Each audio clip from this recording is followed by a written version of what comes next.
Well, hey everybody, how we doing? Welcome to happy Sunday. I know that a couple of our players are currently on tornado watch, so we'll have to, be mindful of that. Actually, technically, I think all three of you, except for Tally, right? Because Tally, you're out here with me in the West Coast, but I think all three of you are kind of technically under tornado watch, right? Thereabouts. Yeah. I may just dash down to the basement, so if you see the background change and run random, we're okay. We're cool. It's D&D, guys. I think we've been downgraded to a severe thunderstorm. I think our tornado warning is passed, but yeah. Okay, cool. That's good to hear. So, where we last left off, by the way, welcome to session 39. If you can imagine that, 39 sessions. So, I know we took a day off because of Father's Day, so we had a bit of a break. Let's talk about what happened, because the team have now made it down into the mining pits. What started off as an excursion to make a discovery of the Reach had turned into a couple individuals sneaking into a wagon, and then the wagon being diverted, and then Puck making a trip down into the mining pit and discovering the room that was being used to overlook or at least interact with the dragon creature that seems to be responsible for either guarding the egg clutches or somehow involved in whatever the makers and takers are doing within this particular area of not only the mining pit itself, but seemingly turning in Thane's Reach pretty much into a working mining, if not large town, almost city.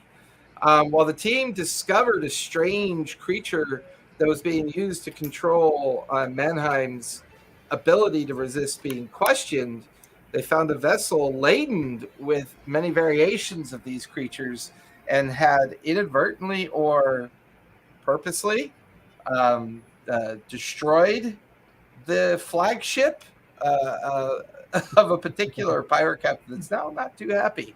But overall, the team are currently down in the deep caverns on the peripheral of the main mining pit area that's being excavated by the copper takers and makers. And the team discovered an obelisk in the shape of a throne in the middle of this large cavern that also contains the egg clutches as well. Here, they discovered or deciphered a prophecy or some kind of information related to what this obelisk might be. And I believe we are on the morning of day 4 at this point. And by the time you guys are down here, having the conversation with the shadow creature that eventually Earthen had given the stone to and then disappeared, the dragon creature. He turned into a humanoid. He turned into like a humanoid shadow kind of thing. For whatever reason, Earthen decided that it was best to give the stone over to him. And once receiving the stone, he disappeared into the ether, leaving behind the obelisk and the egg clutch down at the base of the large cavern that he was once in. It is now afternoonish. It's been a few hours since you made your way down. The discovery, the conversation, even overhearing some of the leadership of the community having a conversation about something. But for now, you guys are gathered in the deep base of the cavern. The egg clutches, a dozen or so of them around you, quite large in size. In the middle, an obelisk with the prophecy that you had read off of it, and a very, very distinct feeling that something else might be here. What would you guys like to do? Well, we ticked off the thing, and the ticked off. That's maybe not the right word choice. Check off. We marked off the list finding the egg clutch. We marked off the list possibly the Cindercrest King, right? But where is Korgoth's wife? And we've also just heard from Sibo, and we know that Mason is doing something all the way at the volcano. Watching the fire giants, I think. Yeah, And also, didn't we lose contact with Sibo after that too, though? we did. Crap. But that is really far away, and we have no way of getting there. There is an airship Immediately. in the city. Not immediately, but there's an airship on in Thane's Reach. If we could somehow commandeer that. I mean, I know you really. I fully expect you would be great at commandeering an airship spot.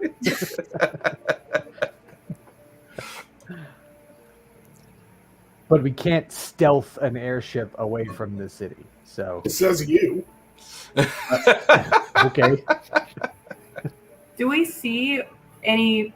I know that when I originally had the vision of Korgoth's wife, it was sort of traveling me through an area. Is this an area that I recognize where we're in now? That I would be able to navigate towards her? Yeah, give me either survival or nature. Your choice. Okay. I don't know. Great. Well, if you're looking for do that, guidance. I was going to say I can play a song of inspiration, maybe. Yeah, I'm going to play a song of inspiration while you're doing this. Oh, awesome. All right. An extra D10. Oh, sick. That's awesome. Okay. All right. I rolled a 14. 14, 15. So it's a 20. But should I do the inspiration? You can hold on to it if you want to. I'll use it. This feels important. Oh, all right. It's a 28. 28. Awesome. This feels like the part of your vision when you saw the guardian, like guarding the actual egg clutch. Mm-hmm. You don't feel like you've seen the section of the mining pit that maybe she was affiliated to. You kind of remember her being held in a series of structures that you noticed first that were part of the interior of the mining pit. And then as you went by there, you remember going down into the egg clutch layer where the guardian was noticed by you before the darkened energy kind of forced the disengagement of the vision. This all feels connected and it feels right, but it is a little strange that you haven't seen her yet. And I guess it sounds like I wouldn't remember based on the vision, sort of like directionally which way she should be. Not really. Okay. They're probably just kind of insightful ideas of where you remember seeing things. Okay. And because it was such a specific target pulling you through, you don't really remember specifically the area that she might have been in. Okay. But I think she's close. She's somewhere here in these mines or in structures nearby. But I can't remember from the vision where exactly she is.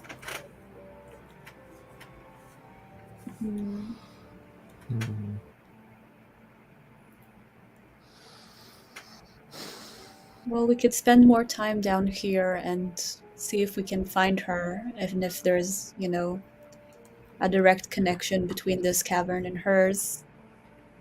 But I do feel very indebted to Zebo, and I do want to make sure she's fine. Is there any... What? I think he's agreeing with you. Oh. Yeah. He's a hungry cat, Yeah. Yes. Who was also about to waste all of our salt. Is there a way to try and connect with her again to see if maybe we can just confirm whether she needs us right away. If you scried on her, could you send her a message? Uh-oh. Uh-oh. Oh, you froze for a second there, Kurt. What was that? Oh no. I said if you scried on her, are you able to send her a message? I can send her a message without scrying on her, or I could scry I mean, on her. because you did scry on her before, like. I Oh, yeah, thought you had to like know the person to be able to send them a message. I have to know them, but I have sent to her before and I've scryed on her, so I would think it should be okay. I could send Maybe her a message. you can tell us where she is. Yeah, that's a good idea. We also could let Korgoth know that we have the eggs, because they're big, right? I mean, we don't have a way to. You said they were watermelon sized. Yeah, they're Oh, clutches of watermelon-sized eggs. Yeah, and there's about a dozen clutches with approximately anywhere from 3 to 8 eggs per clutch. I still say bag of holding. Yeah, I mean, Well, I'm not against trying to loop those into the bag of holding, but where do we go from there? It's what I'm concerned about. But knowing that we have Korgoth's wife with us, that can care for those if we. Do you guys remember her name? I can find it. That's a lot of pages back. I think it's Scolari, isn't it? That sounds right. Oh yeah, Scolari I was was the thinking daughter. Scaly, which is not. I think That's the Scolari triangle. was- Scolari was Korgoth's daughter. Yes, that's right. That was Oh. the priestess daughter. Naleth was the other one. So it was either Um, Vishari or Nalith. I got Naleth that was one. the other priestess. Nala? Yeah, that what that's it right. is? She was the No. Yeah, other it's priestess. Nalith. Okay.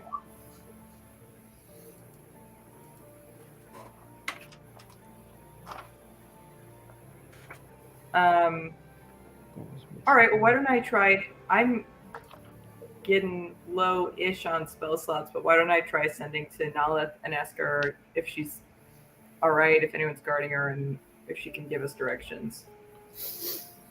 How complicated of a spell is that? It is a. I'd have to cast it at 4th level.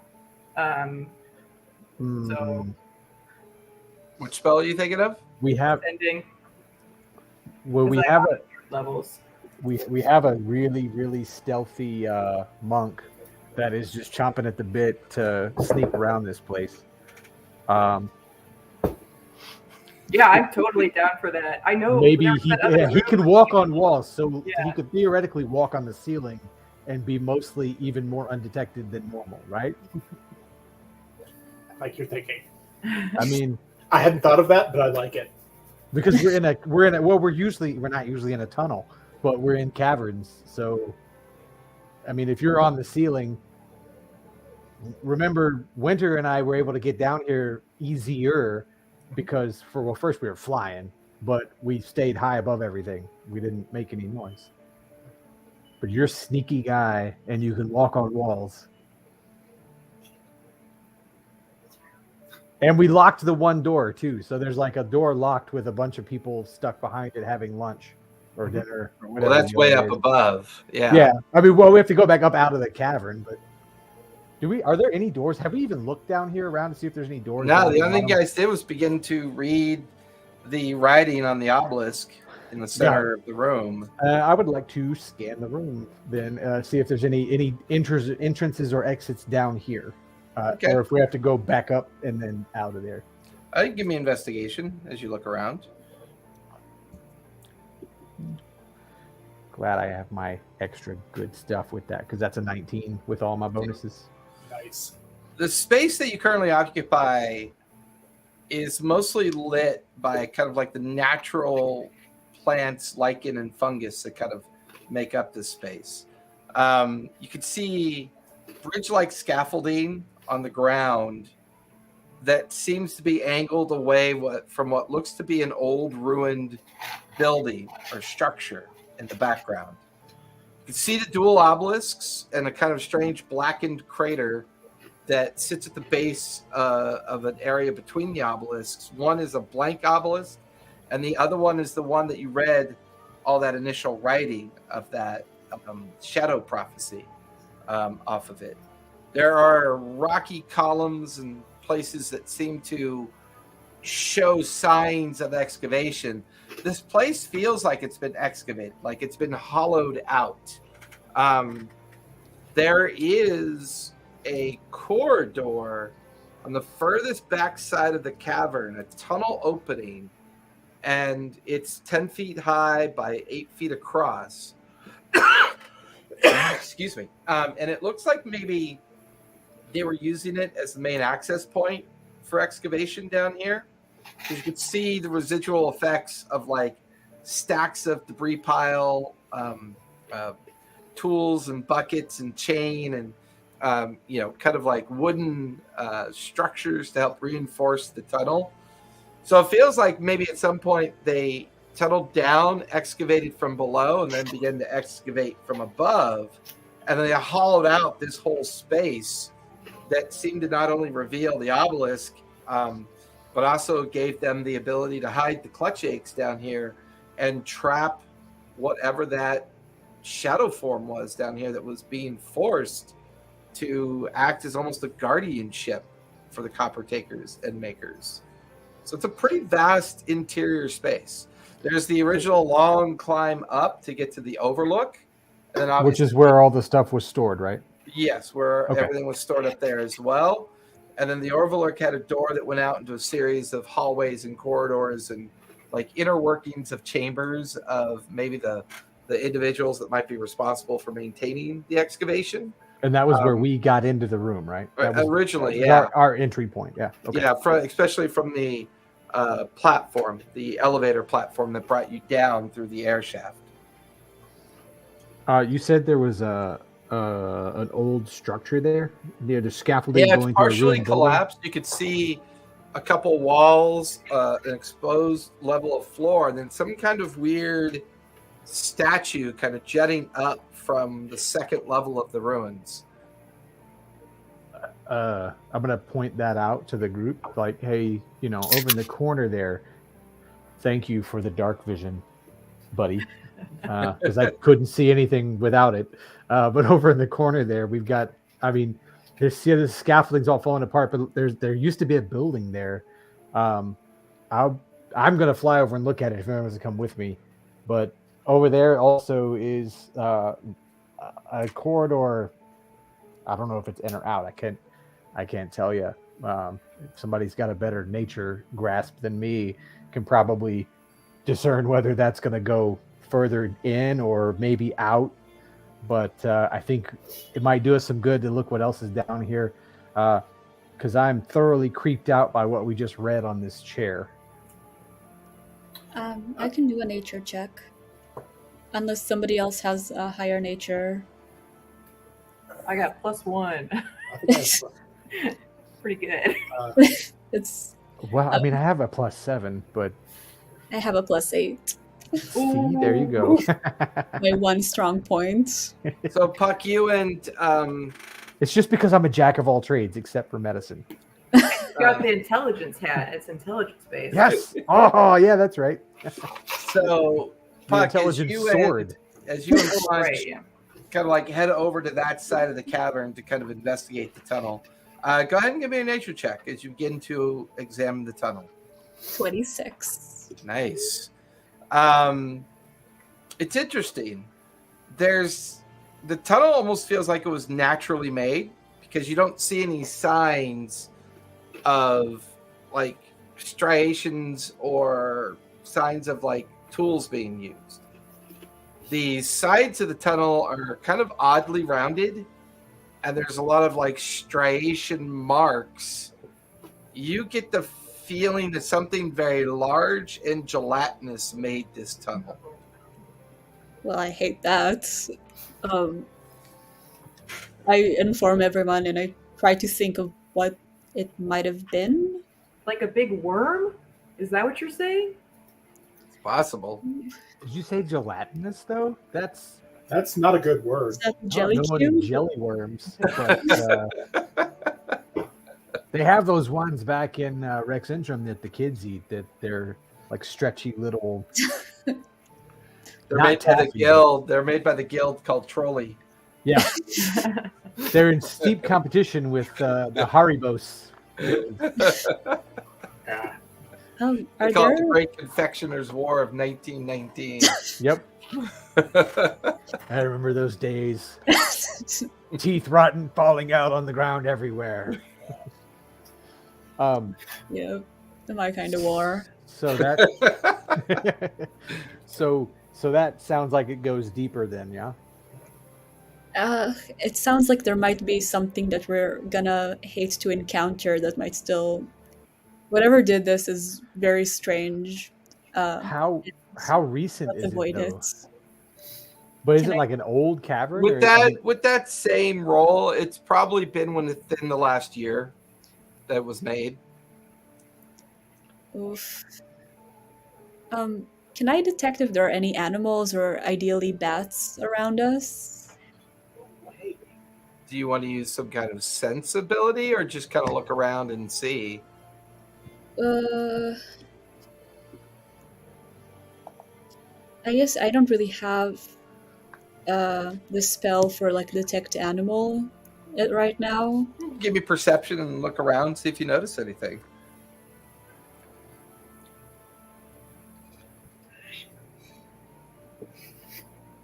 Perception is a +1. It's very sad. 11. 11.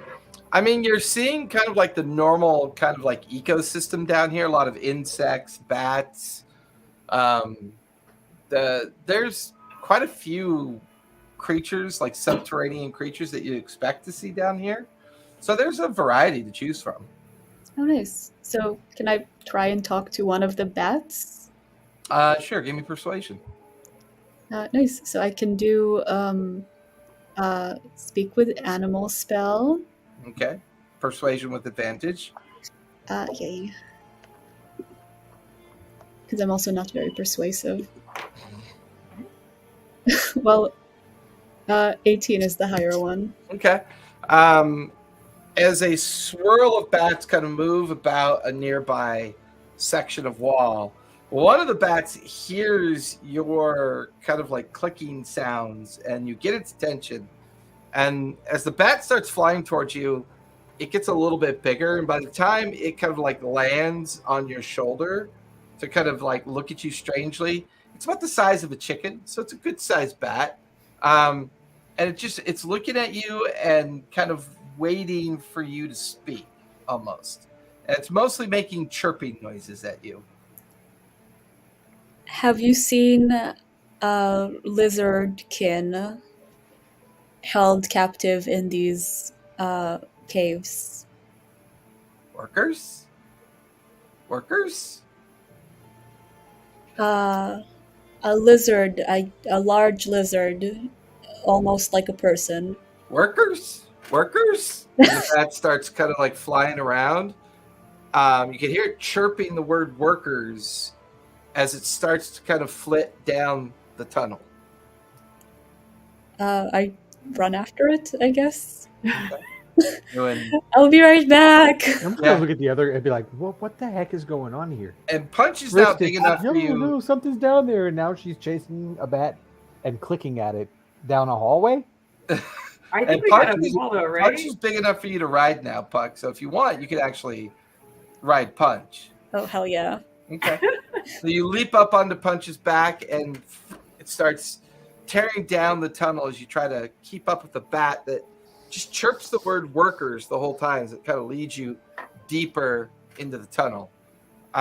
Winter is keeping an eye on the Overwatch to make sure nothing pokes its head over the side. What are the three of you doing at this point? There's no way I'm keeping up with that tiger. I trust Puck to keep. I trust Punch rather to keep Puck out of trouble. He seems like a good kitty. I want to take a look at that door that Earthen pointed out, just see if anything about it. It kind of looks like there's a statue in there, and I'm really curious as to what that might be. Huh. All right, I'll take All right. Spot, give me investigation as you head over to start examining the remains of the structure. I mean, this could be religious. You want to come with us? If you want to toss some inspiration my way, my investigation's not great. Well, Well, I'm thank you, coming with guys. you, so I mean, I can take a look at it too. You can give me investigation as well, Earthen, if you're going with Spot. Yeah, I was trying to convince Xanth to follow us Yeah, on the I'll come. sense that might be religious in nature. Okay. Oh, that was a fantastic roll. So it wasn't a nat 20, but it was an 18. So And plus what'd you get, Spot? An 8. An 8. Okay. plus 9, so that's 27 with my Okay. bonuses. So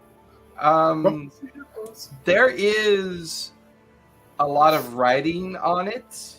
Does anybody speak Infernal or Celestial? Ooh, I do. Infernal or Celestial? Both. Okay. Wow. she can read it all. She is one of those kinds of priestesses. It's like, so Earthen, as you come over and look at it, you begin to describe a 8-foot tall, kind of like statue of strange kind of, they're representative of upper body figures attempting to kind of like curl around this kind of blackened obelisk in the center of it. So it's like a statue of humanoid effigies that are trying to pull themselves out of the statue, while the center of the statue itself seems to be made up of some kind of obelisk. As you begin to read it, Xanth, the infernal writing is a containment ritual, something designed to contain a great deal of energy for the purposes of keeping something from being released. But then you read the parts that are celestial, and the celestial parts talk about a creature or something called Erebos, and the shadowed one who is responsible for the remaking of the vastness of the world. There is some parity here between this and what you read over on the obelisk that's in the shape of a throne. They seem to be connected, although you're not entirely sure how, but they seem to be similar style of writing. While the other one was more prophetic, this seems more like a ritualistic kind of casting on the stone itself. This is infernal language about containment of something, and celestial language speaking about Erebos. It's weird to see them on the same. It feels like an enchantment to accomplish something instead of a prophecy. It's just weird to see them both on the same obelisk. Do they look like they were written at the same time, like composed at the same time, or one was composed first and the other was composed over it, maybe? I would say with that investigation check, they look like they might have been created at the same time. The prophecy on the obelisk throne explaining the purpose of the throne, this shattered remains of an obelisk describing a ceremony. So maybe this obelisk was used as a ceremony for the throne, and it kind of feels connected. So these things are linked. I can't figure out how yet, but I'm not giving up. But I think these were all created at the same time. Was the dragon that we just released Erebos? Yeah, that was Erebos. To be, right? And this is talking about... That's who he told Puck he was. Yeah. Or who Puck told us he was. And he responded to it when I called him that. Do we just release Erebos on the world? I would, you talk to your helmet so much and you haven't been able to talk to him lately, but I feel like your helmet would have an idea of, that's your religious thing, right? You religious types are, yeah. Yeah, I haven't had time to cast Commune in a while. I'm surprised that if that was primordial before the gods, that at least somebody wasn't talking to either one of you guys. Like looking at both of them. All that going into this thing, you both had these visions and stuff about, like, oh, do the thing. And then we come down here and I think we did the thing. And it's radio silence after that? Really? Yeah, that's been interesting.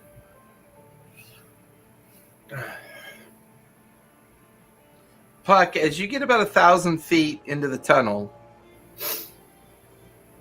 the bat eventually, you watch as it settles on a perch up ahead, and it just keeps squeaking and squeaking about workers.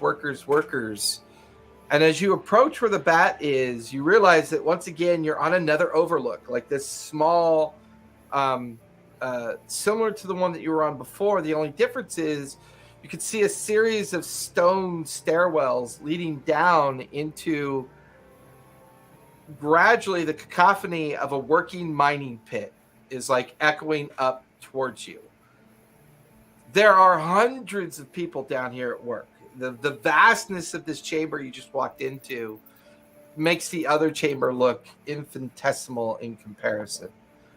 There are dozens and dozens of scaffolding erected along kind of like cavern walls, and hanging from very heavy industrial chains, you can see cages. One cage in particular that's nearby, you can see what looks to be a lizard folk individual who is wearing the same kind of body paint that the Sawtooth clan would wear, and they look like they've been there for a while. But you also see other cages filled with humans and dwarves and halflings and other individuals that seem to be being held in kind of these cages up in the air, and so that they can't escape as far as you can tell. There are signs that their chains link down to cranking devices, so maybe they're either lowered for food or lowered to put more people in it. There seems to be a way that they're containing people. But at the very bottom of this expansing cavern where you can see more people working, you can hear the tools clicking off stone. That might be why no one's really bothered to look upwards. You can see individuals kind of like patrolling the crowd a bit. Every now and then somebody being poked or prodded with a sword or spear to get back to work.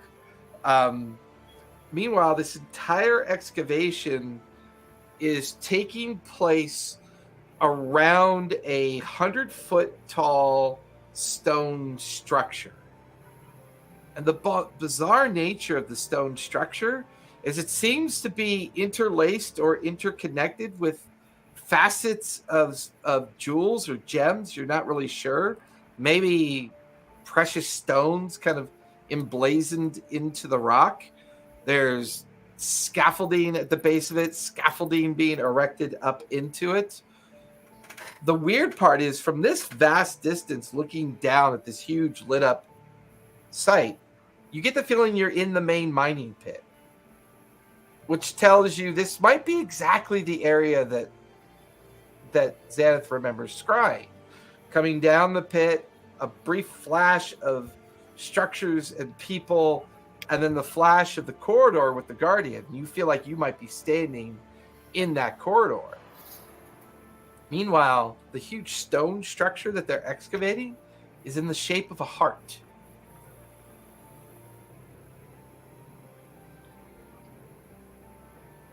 You're mute.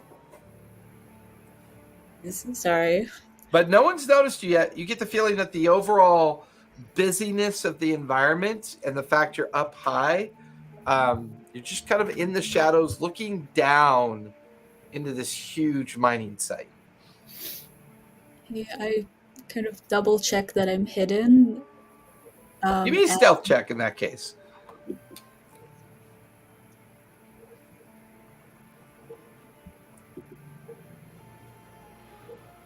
Uh, 25. Okay. Good day. You feel pretty hidden.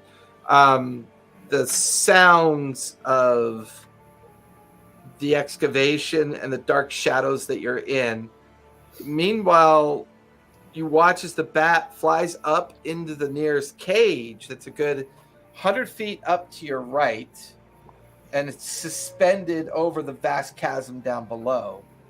And you watch as the bat chirping the word worker, worker, worker, worker, as it kind of like it settles on the cage, just chirping in the distance, worker.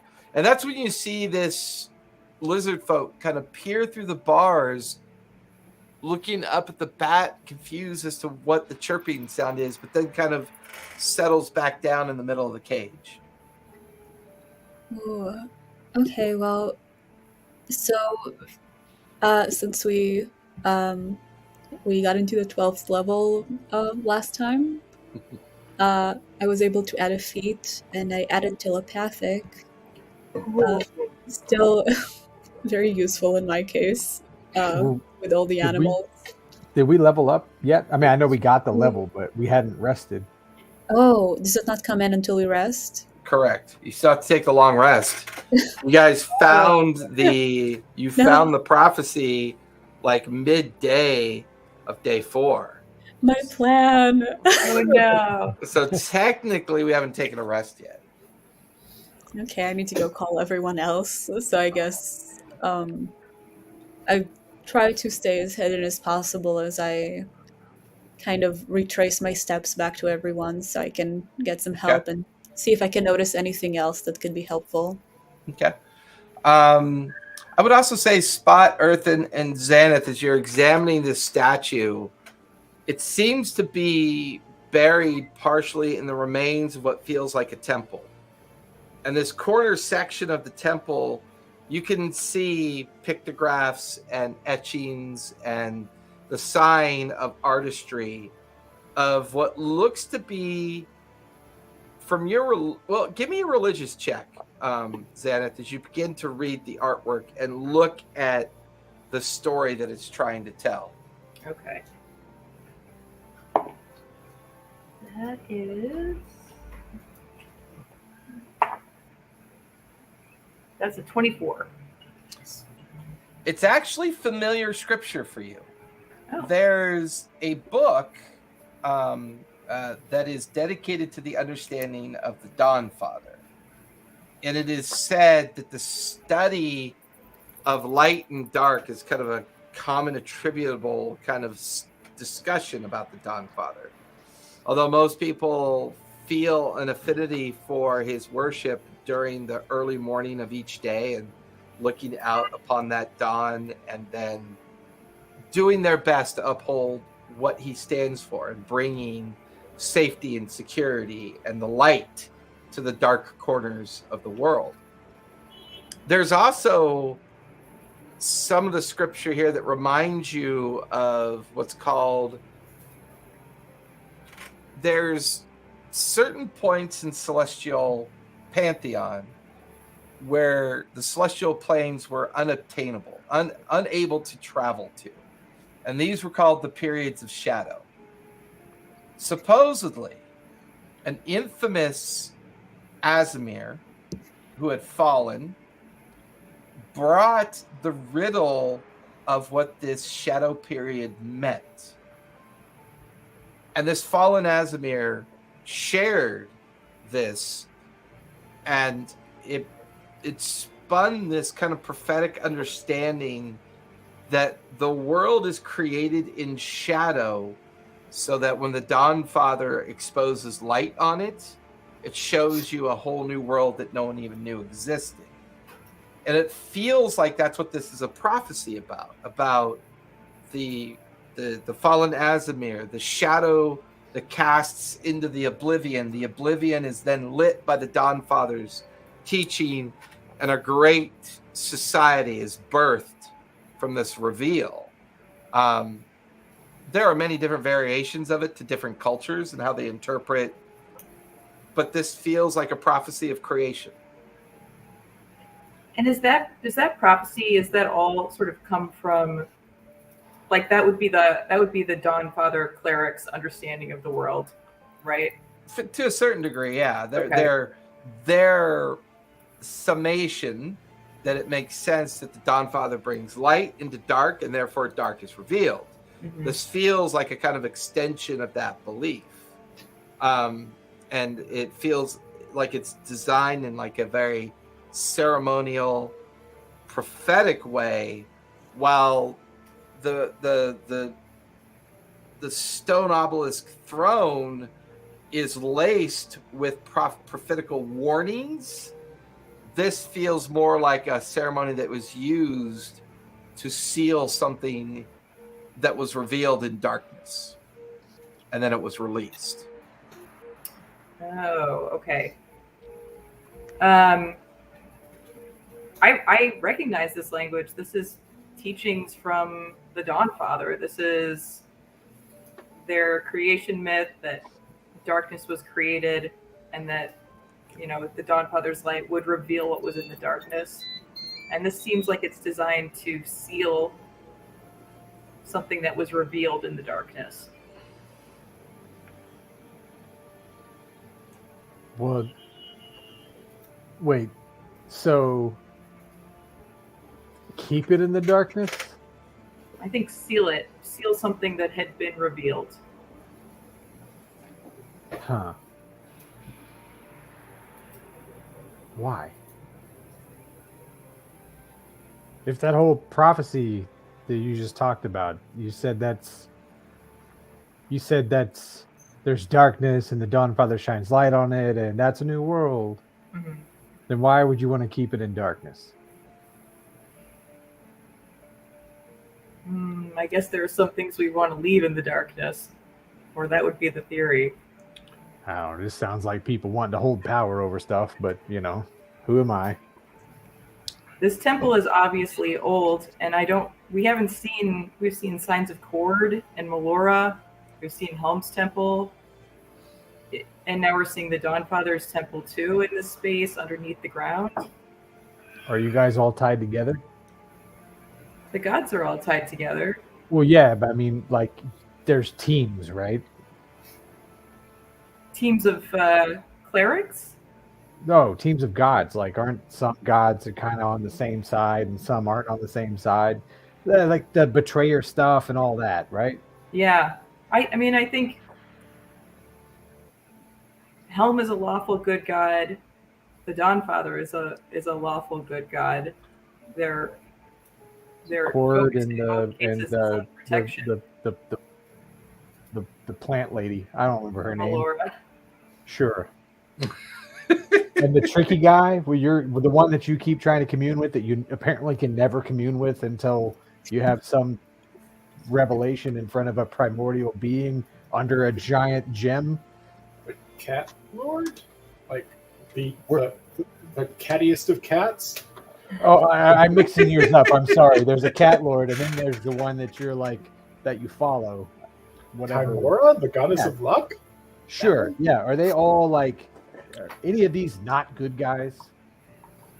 I mean, I feel like most of mine are pretty neutral. Like, I mean, come on, name a cat that's not chaotic. But like Timora and Nula seem pretty neutral. Like, one is a goddess of luck, the other is of living things. So I don't think either one actively wants these things, but.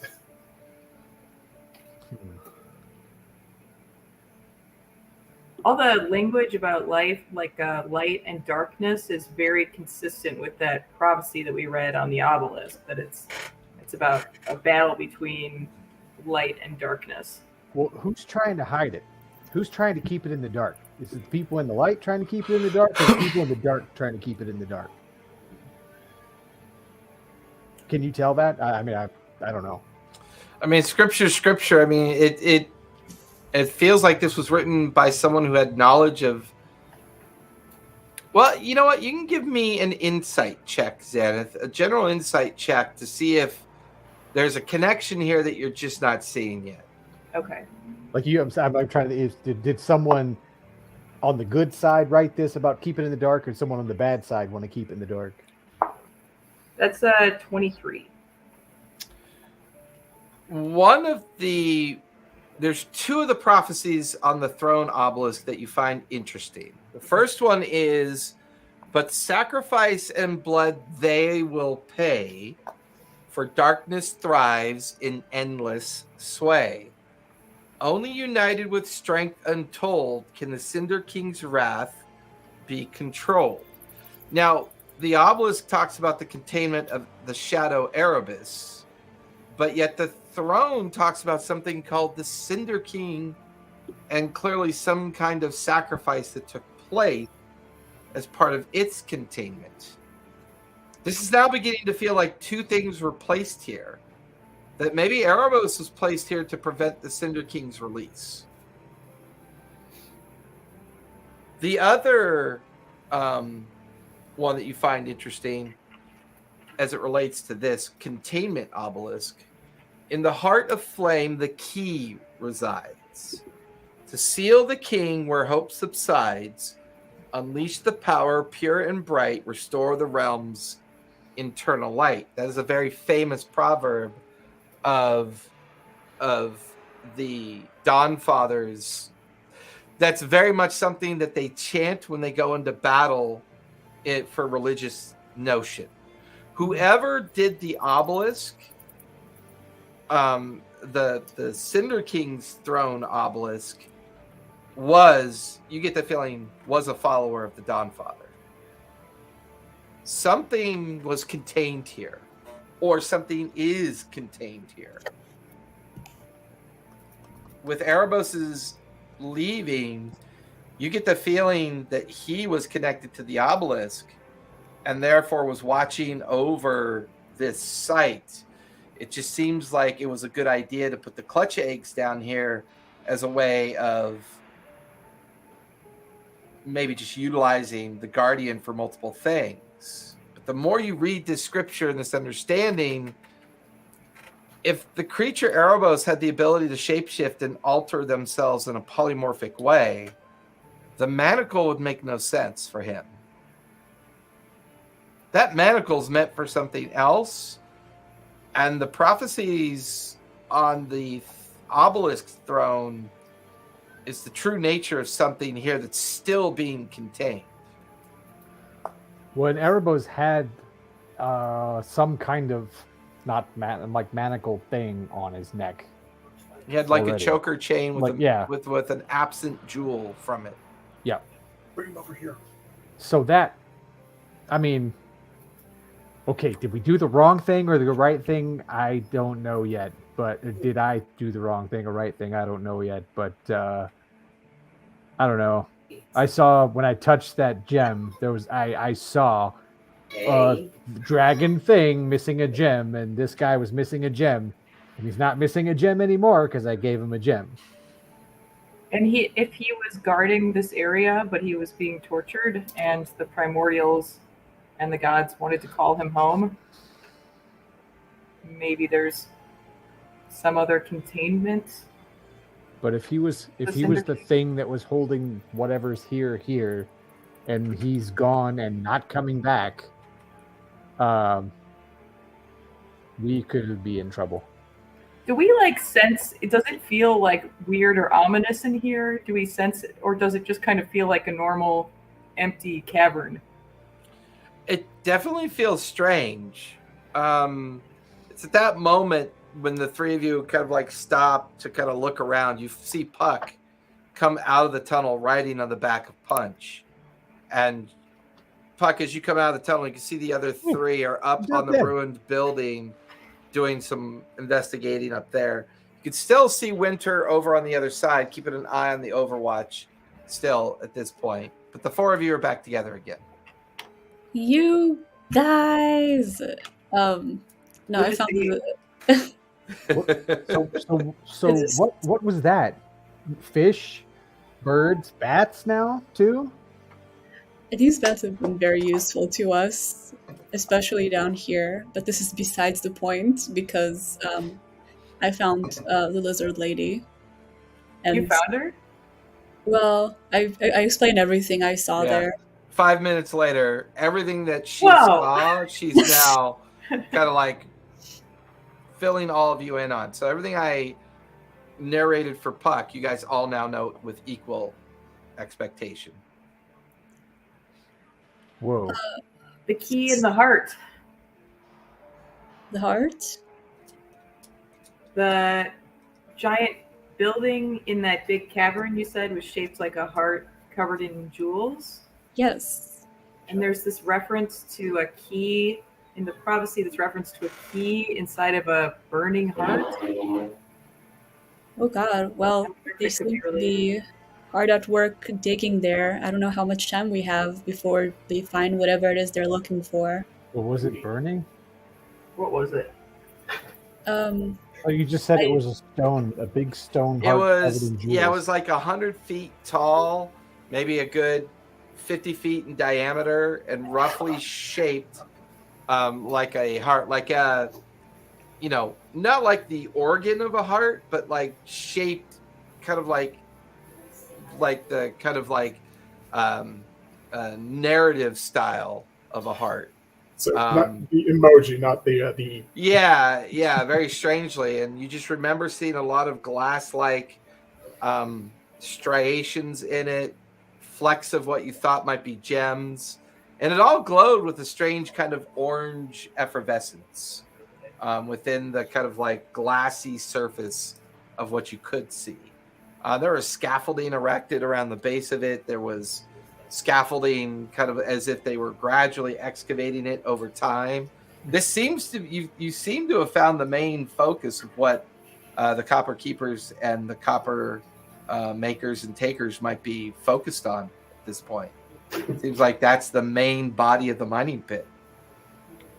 So maybe that's the heart of flame. Do we think the thing that's being dropped in the volcano is about to release the Cinder King? Because that was in fire elemental speech, right? Yeah, it was fire. It was elemental speech on the throne, not infernal or celestial. Yeah. So there was elemental stuff happening the same time as infernal and celestial stuff happening, all in this one room. And the infernal and celestial one is all crumbled and crackled, but the elemental one looks great down there, and it's also really scary and black and covered in fiery script. I feel like we're about to have a big problem shortly. Yeah, I agree. Well, All of you begin to feel slight tremors under your feet. well, okay. That's fine. And you're free to give me survival. You could try to figure out where it's coming from. Yep. Worst roll of the day. Oh, That's I mean, if it makes you feel better, I got a nat 1, so I got a 4 with my plus 3. I mean, I got an 11. Okay. That Fine. way.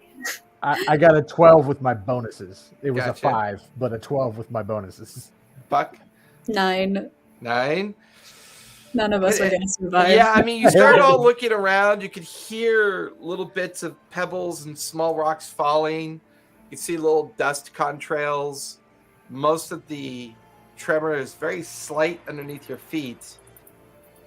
And then Okay. it stops.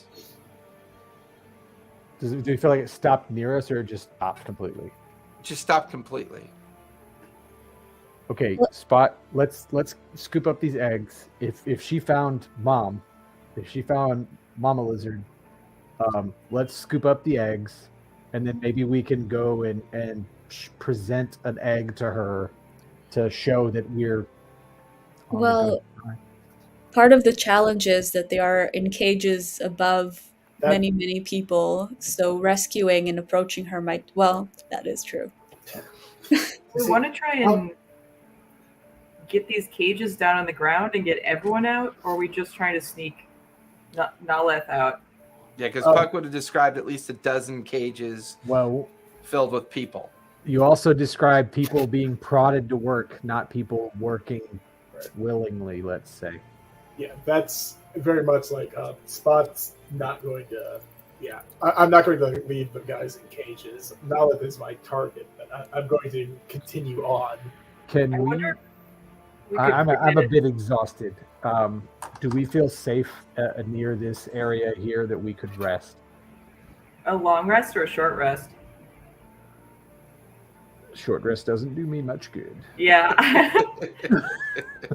No. I get nothing on a short rest, Because I mean, begin to feel tremors again. but it's I feeling don't think urgent. this is a good time to sleep, Errand. I mean, we're way off, kind of off to the side over here. We're not, I'm trying to stay near this caverny temple thing, which I may Tremors be fade. slightly more sacred place, right? But All right, Sorry. Perfect. I have an idea that's less stupid than some of my usual ones. I'm feeling great. I don't really have any reason to sit here with you guys. One might even say if we were measuring my points of damage that they can do, I was topped up. Why don't you lend me your ring, and I can sneak in there and start freeing the prisoners in cages. I'm sneaky. I can climb on walls, and I can pick locks. But how are they going to get out? Like, even though you picked the lock, That's why Are I those- borrow your ring so I can fly them down. but you you can't carry the ring of fly is for you. It's not. You All can't. right, That's Are why I these had the tremors? polymorph. actively That's why I falling had right to- now in the background. Wait, no, I thought these were the tremors. Yeah, isn't that's what's Mhm. happening? Is the tremors are And continuing? then they fade. I think we need to fucking go there, and we need to make sure. I have a really bad feeling that they're going to uncover this key, and then we're fucked. So let's please just go in that area, and we can find a safe spot once we see it. Okay. Was there anything worth picking up nearby that ruined temple outside of what we saw already?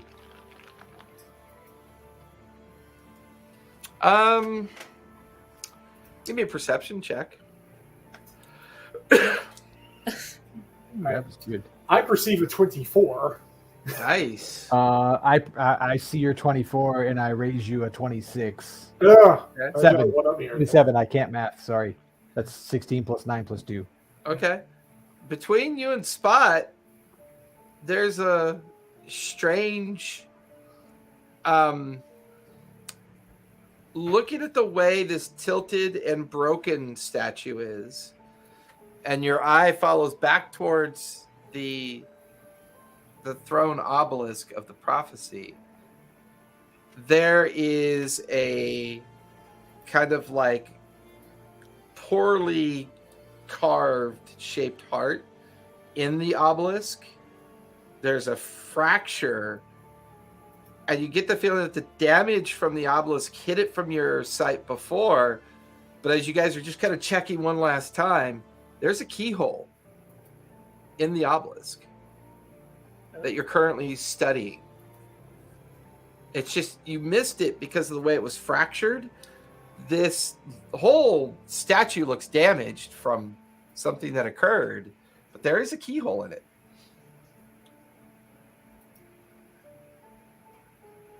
Well, where's the key? It's in There's the a- heart. There's a keyhole here, but where's the key? I think they're about to uncover it, and then we're gonna be fucked. That's Ah! 100-foot tall thing. Do you think there's some tiny little key in there? Hey, don't underestimate tiny things. We've been through this. Yeah, no. I mean, why 100-foot tall giant stone thing just to hide a tiny little key inside? Only one way to find out. And I Is go the- on is the the- tiger and I run down there. And if they follow me, they follow me. But I'm not gonna stay here when this place collapses. Yeah, The you watch as obelisk- Puck jumps on her tiger, starts racing down towards the tunnel. Is the obelisk heart? Is it connected to the obelisk, or does it look removable? It looks is like it's chiseled into the statue. Oh, like it's chiseled as a part of the It's statue. part of Okay. it, yeah. It's Okay. just the way it's leaning and suffered damage, the fracture and damage on the statue itself, it kind of hid where the key entry point was. Oh. So this, I want to be clear, this thing looks like it has not been disturbed in probably centuries. Like we're probably. It looks old. Looks real old. I'm going to kind of glance over at Puck and She's gone. yeah, I'm well, gonna- where she I'm gonna follow was. Puck But, down the tunnel. yeah, I'm looking at the dust trail. Okay. Can't With you my- pick locks? What? This is a keyhole. Yeah, but do we want to? Because I was going to go the opposite and like disguise this and make it look like nothing's fucking here, because nothing good's coming out of this. Well, The crater at the base of the prophecy obelisk is beginning to glow slightly. Can you jam the Send your key? king is Can you coming jam up. the hole? Can you plug this thing? Make it. We're going to try. I mean, you jammed the other one really well for those Yeah. guards. We're going to try that again. I want to just, as much as I can, destroy this lock. No, don't destroy it. Don't destroy it. The Just jam prophecy it. Don't says, destroy in the it. heart of flame, the key resides to seal the king where hope subsides. That, to me, I would read that as like, we got to put the key in the lock. Okay, fair enough. But because you took off and you're way ahead of them now, Never mind, sorry. at full tilt, you get up to the edge of where you were before, and it is chaos down below. You can see clouds of dust from where scaffolding is falling away. You can see where the cages are beginning to swing as the tremors seem to be worse here. Where you saw the huge structure that was being excavated, there is an orange growing kind of like flame-like light beginning to oscillate around the structure. And now you can see chunks of debris kind of like falling from the structure. People screaming and yelling, and you can see streams of people trying to find exits and ways out of what looks to be a slowly collapsing mine pit. Fuck it, no. Spot. We got to get the eggs. Here. Do you think Okay. you want me to do that, I or do you guess- want me to go free Nala? I can do that by myself. Okay, you go. I'll get the eggs. I'm gonna start scooping the eggs into the All right, hamper so set. Earthen, you're starting to scoop the eggs and trying to get them in the bag of holding. Spot, you're going to take off after Puck and see if you can get to Nalith. Yep. Puck, after seeing all this, anything you want to do? Try and start to release the lizard folk. I guess I'm gonna call on the coin drake. Oh, fuck! Oh, He's fuck just like indeed. flying along. What the fuck are we doing? What are we doing here, Puck? Oh, we need to save those lizard folk as soon as possible. Okay. How? Let's. I'm gonna go on the dragon and fly towards. Try to like as stealthily as possible in this chaos. Fly over. To Give the me a stealth cages. check. As you leave Punch down by the overlook, you're now flying the Drake up, and every now and then. Go ahead and give me a deck save with advantage because you are on your coin dragon. Oh yay! Because that was not a good throw. Okay. 20 is the highest one. Okay. You just miss like a chunk of rock that goes right by you and Lunch. And you can feel the air draft kind of like as it goes by. And then down below, it shatters down in the mixed crowd of people fleeing and other activity going on below. You watch as a huge scaffolding that was up on the cavern wall breaks loose. And just like dust and debris across the cavern floor. You can hear people screaming and yelling in fear and terror. The cage is swinging. You and Lunch come up by the cage to see 6 lizard folk and 2 dwarves. They all look in terrible shape. However, of the lizard folk, the one with the body paint of Sawtooth's clan looks a lot like Nalith. Okay, What is that? And you watch as the lizard folk pulls herself over to the cage to see you kind of hovering there with Lunch. And who are you? I'm with the Sawtooth clan. Your husband sent us to get you. Lunch, can you use your ice breath to try and break the lock on this? Sure. Yeah, I could. I'll give it. You just like he just cone of like frost on the lock, and he watches the lock shatters. Oh, wait, I'm so Spot. sorry. Go ahead. I just realized the page I have of his says cold, but we said that it was electricity. Either or. It's not a very robust Oh. lock. It gets shattered by Okay. whatever breath weapon he puts into it. It's at that point when you do that, and you realize you're like about 100 feet up in the air, and the door is now open. The lock shatters, and the metal latch comes loose. It's at that point down below you hear Punch start growling at something, but then contains himself as Spot arrives on the edge of the overlook. He had sprinted through the tunnel, and Spot, as you skid to a halt, go ahead and give me a dex save, please, Spot. Dex save. You actually do that. Okay. Sorry, it's not cooperating with me.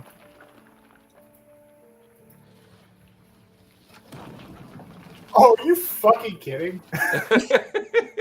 I get advantage and I rolled 2 1s. That's a 2. Oh, no. So you watch, Puck, as Spot comes to a halt right next to Punch. Punch needs to make a dex save as well, please. You had to go on about how you were in such good shape and how, oh, I'm not hurt at all. It's not about being hurt, it's about having stuff to use.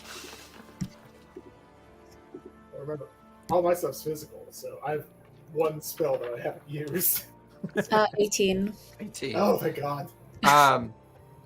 Well, you're smashed. Punch not him. leaps out of the way just as a huge chunk of rock just hits and bounces off the Overwatch. Spot, you'll take 19 points of bludgeoning damage from the shatter of the rock. I believe you can uncanny dodge it, correct? I can. Let me find my... I think that's a key point. Yeah, if you can't uncanny dodge it, then you'll take half damage. Uncanny dodge. Where are we doing here? So it might actually... So, Puck, you're now up on lunch.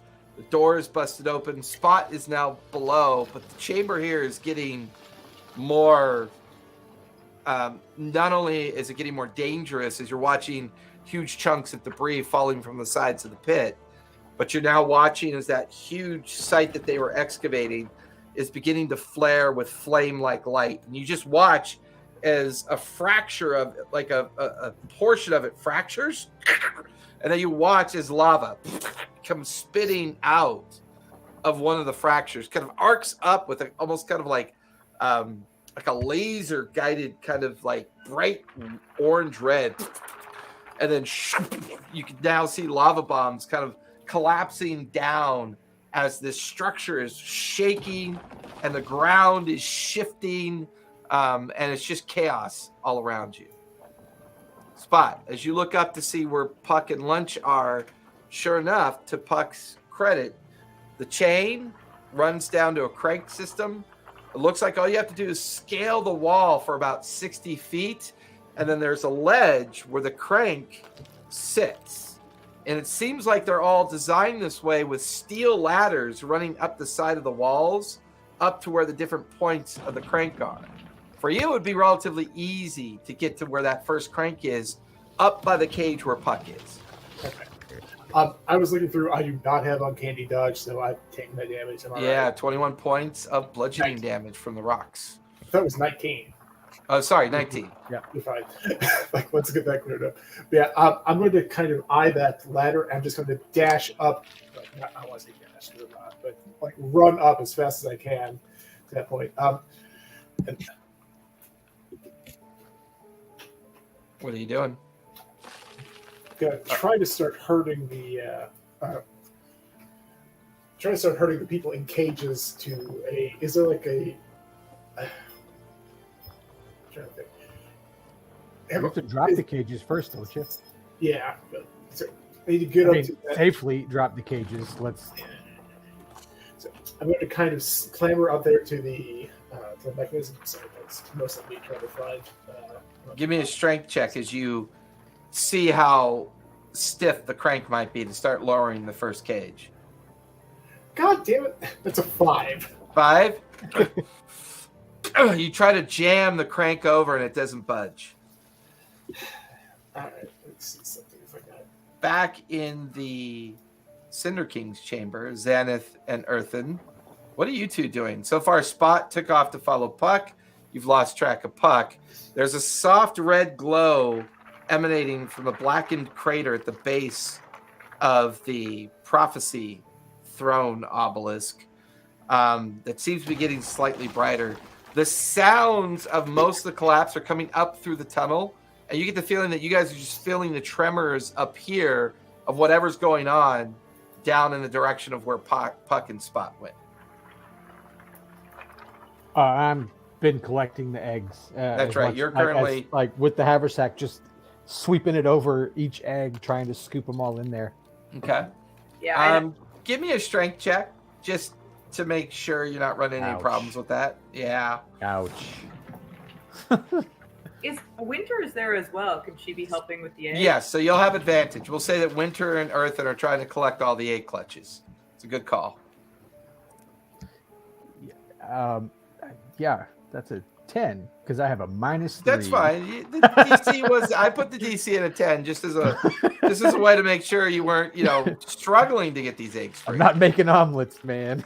With you and Winter doing this, you're looking at a solid 30 minutes to get all these things collected. And I'd say you're about 10 minutes into your effort. So Xanath, while Winter and Earthen are trying to gather up all the eggs, what do you want to do? Well, I had run after Puck, which in retrospect may have been a mistake. But so I think I ran over there and probably. So you're heading up. So after Puck and Spot went that way, you're heading up that way as well? Yeah. All right. Give me a dex Spot save just as you zoomed get into faster, the main faster. tunnel. All right.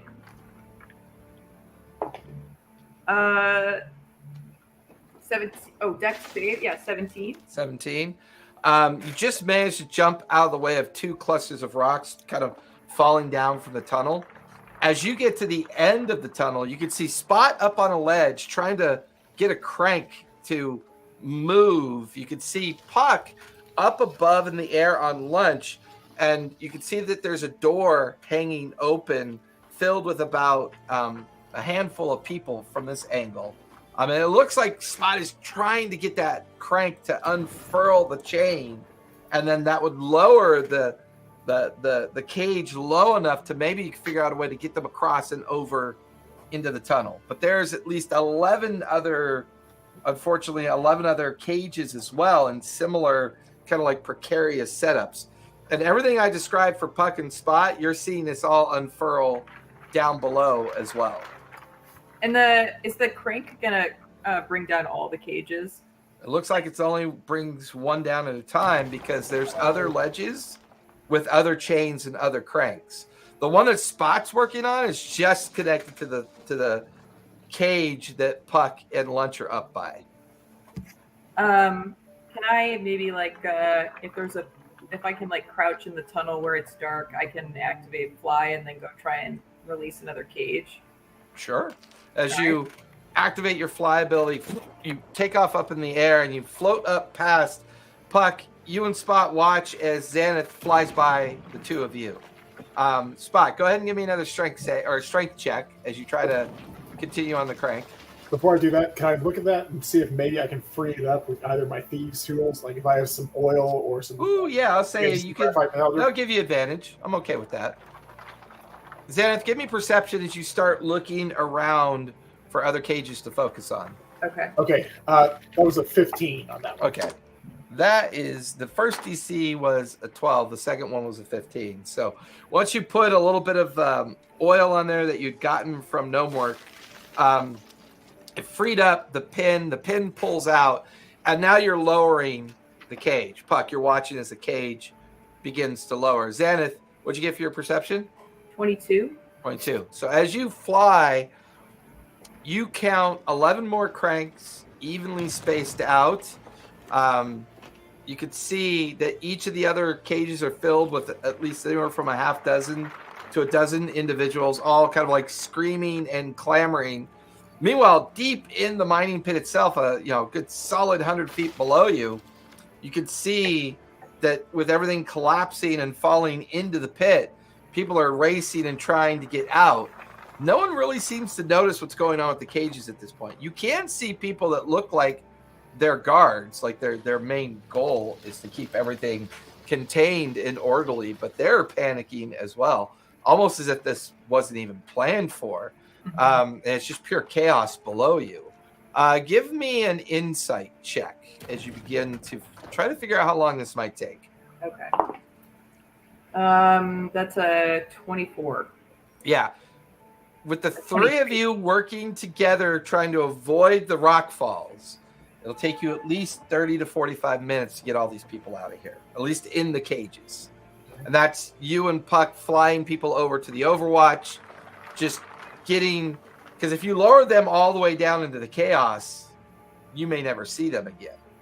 Because the ground is like collapsing and... Yeah, everything down there is 100 times worse than what you guys are experiencing up here. Because you're watching these house-sized rocks kind of drift by as they're collapsing down below in the main pit.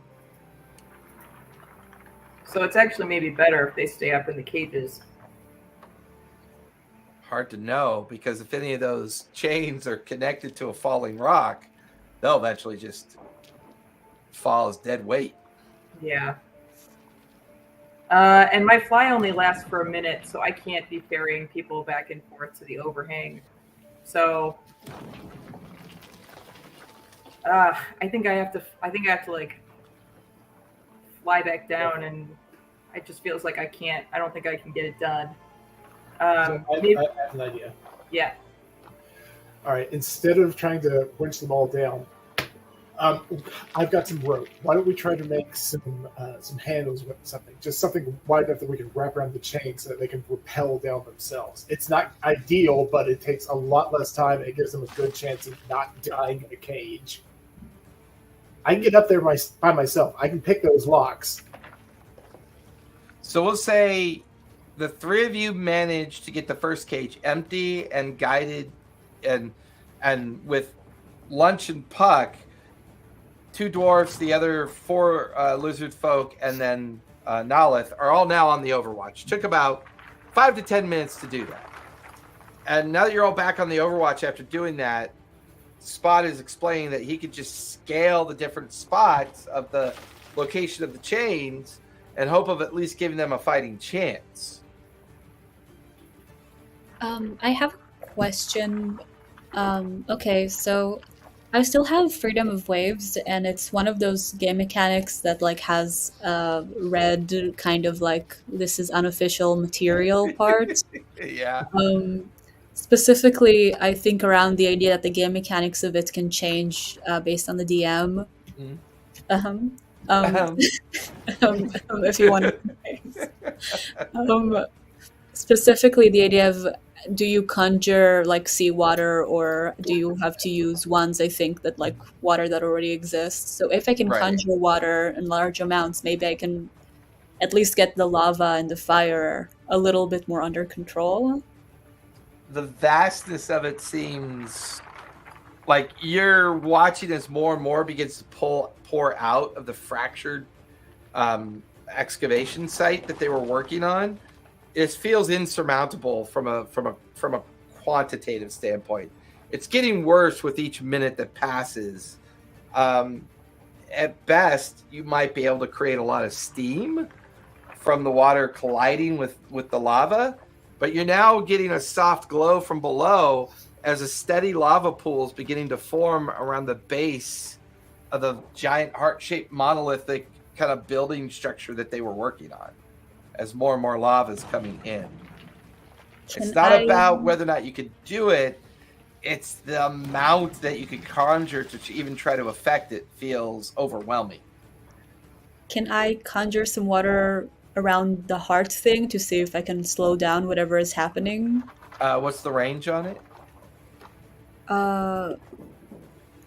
10-foot tall cylinder centered and point within range. The range is should give you spell 120 range. Feet, or to so 10 feet to 120 feet. Yeah, so you're currently about 500 feet away up where you are.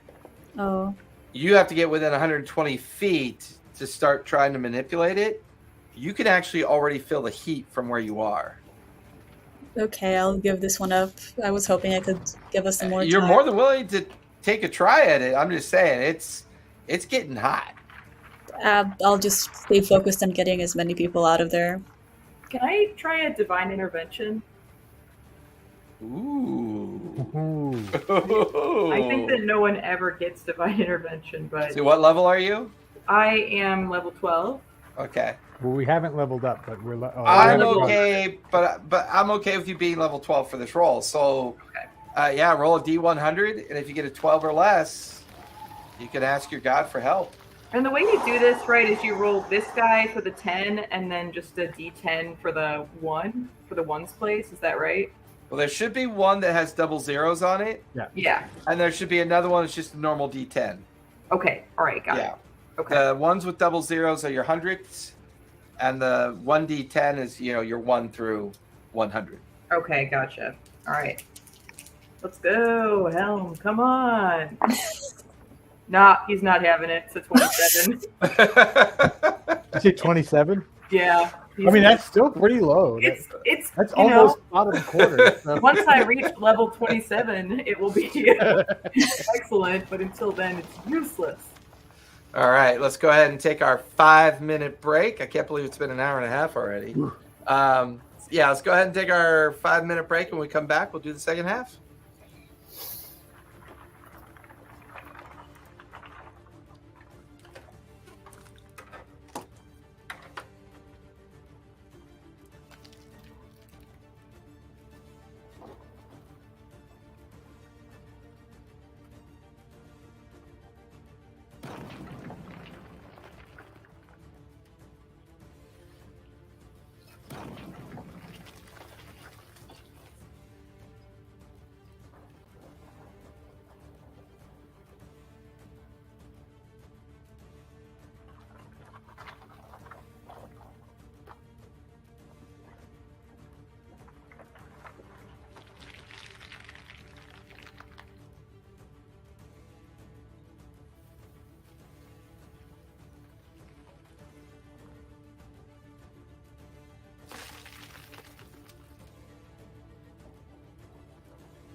I can't tell if that's the falling rocks or if that's like thunder in the background of someone.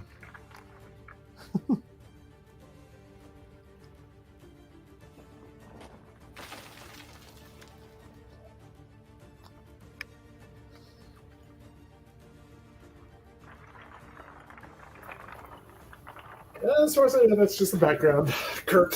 Yeah, it ain't me. But as I said in the chat, my power did flicker, so I might disappear unexpectedly. I have an idea for now, but I don't know. I don't know if it's gonna work.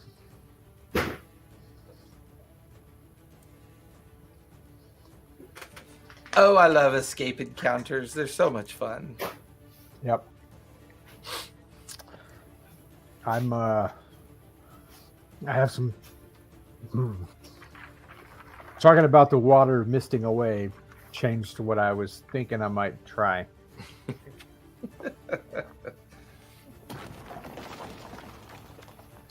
I mean, Puck had a good idea. It was just the volume of lava would make it almost insurmountable, and she's got to get down in there as well. So there's an inherent danger to that. Well, yeah, I've still got an idea. We'll see if it works. But remember, all of you guys should still have at least one serving of trail mix of fire resist. Oh, that's huge. It's true. That's awesome. Lava is notoriously dangerous, though. It does a lot of damage. I also have absorb elements still. That's true.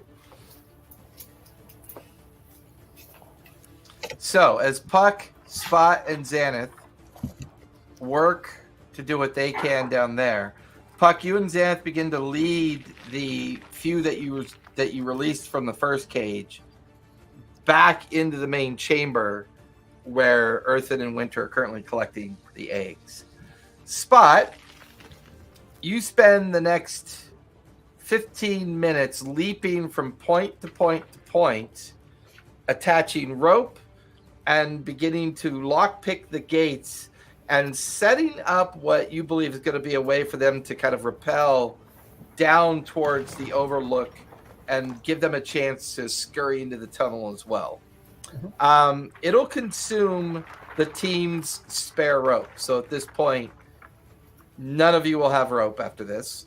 Go ahead and give me 2 deck saves during the process. Spot. Give me a second. I'm just removing my my rope. Okay. So I can do that. Okay. So 2 deck saves. 2 deck saves. Okay. Stop that. All right. My first one is a 26. Okay.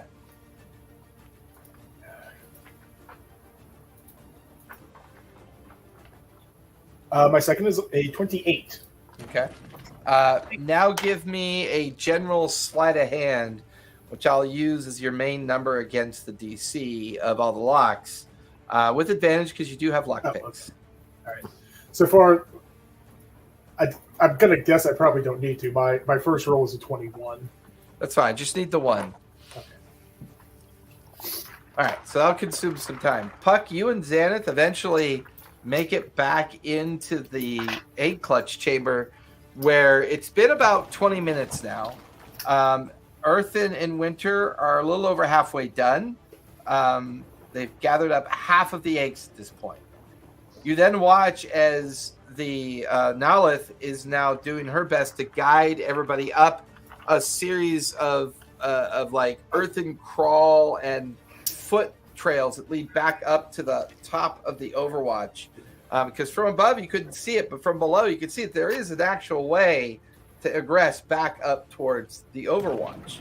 And she is now leading the other lizard folk and the 2 dwarves up that as she senses the need to get out of here. Both you and Puck would also notice at the base of one of the obelisks, there's a growing kind of ember of red and orange expanding out of the crater and around the prophetic obelisk, the one shaped like a throne. You'll also notice as well, Earthen, your passive should be good enough, that the writing of the prophecy is slowly turning into flame. I don't like that writing. Hurry up. Naleth, we could use your help down here. I'll get us out of here. You have to trust me. She's halfway up when she has the others continue upward as she comes back down to gather with the rest of you. I know the importance of these eggs. We have to save the eggs. Oh, the clutch, of course. And with her added help, and I'll say if Puck and Xanath want to help, Yeah. you guys can get the last of the eggs in by the time Spot will be done in the other chamber. So while the three of you are working together, the earth tremors are getting worse in here, and now the structures in here are beginning to fracture and come apart. So I need deck saves from the three of you at this point.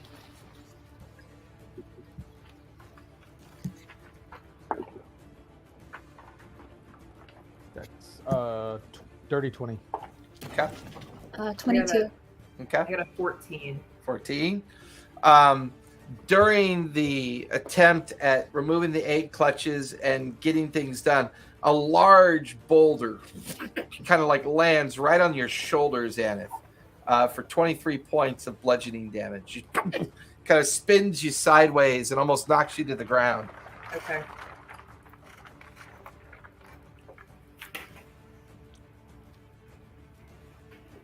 That Spot, you wrap up what you're doing out in the main chamber.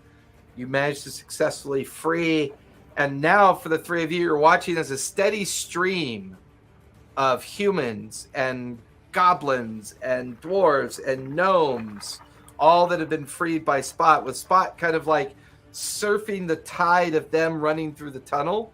And all of you are back together again. You're watching as all of these individuals that were freed are clambering up towards the upper Overwatch at this point, knowing that that's their primary way out. Nalith, Winter, and the rest of you are now gathered as this chamber is getting to not only begin to feel with the glowing red of that crater that's expanding, but you're now seeing bubbles of fiery lava kind of burst out of the crater at the base of the obelisk. Back down the tunnel, there's a steady growing red and orange flame light, as if the main excavation chamber is not only filling with lava, but it's getting more prominent in that direction as well. It almost feels like you're inside of a volcano that's about to erupt. We got to get out.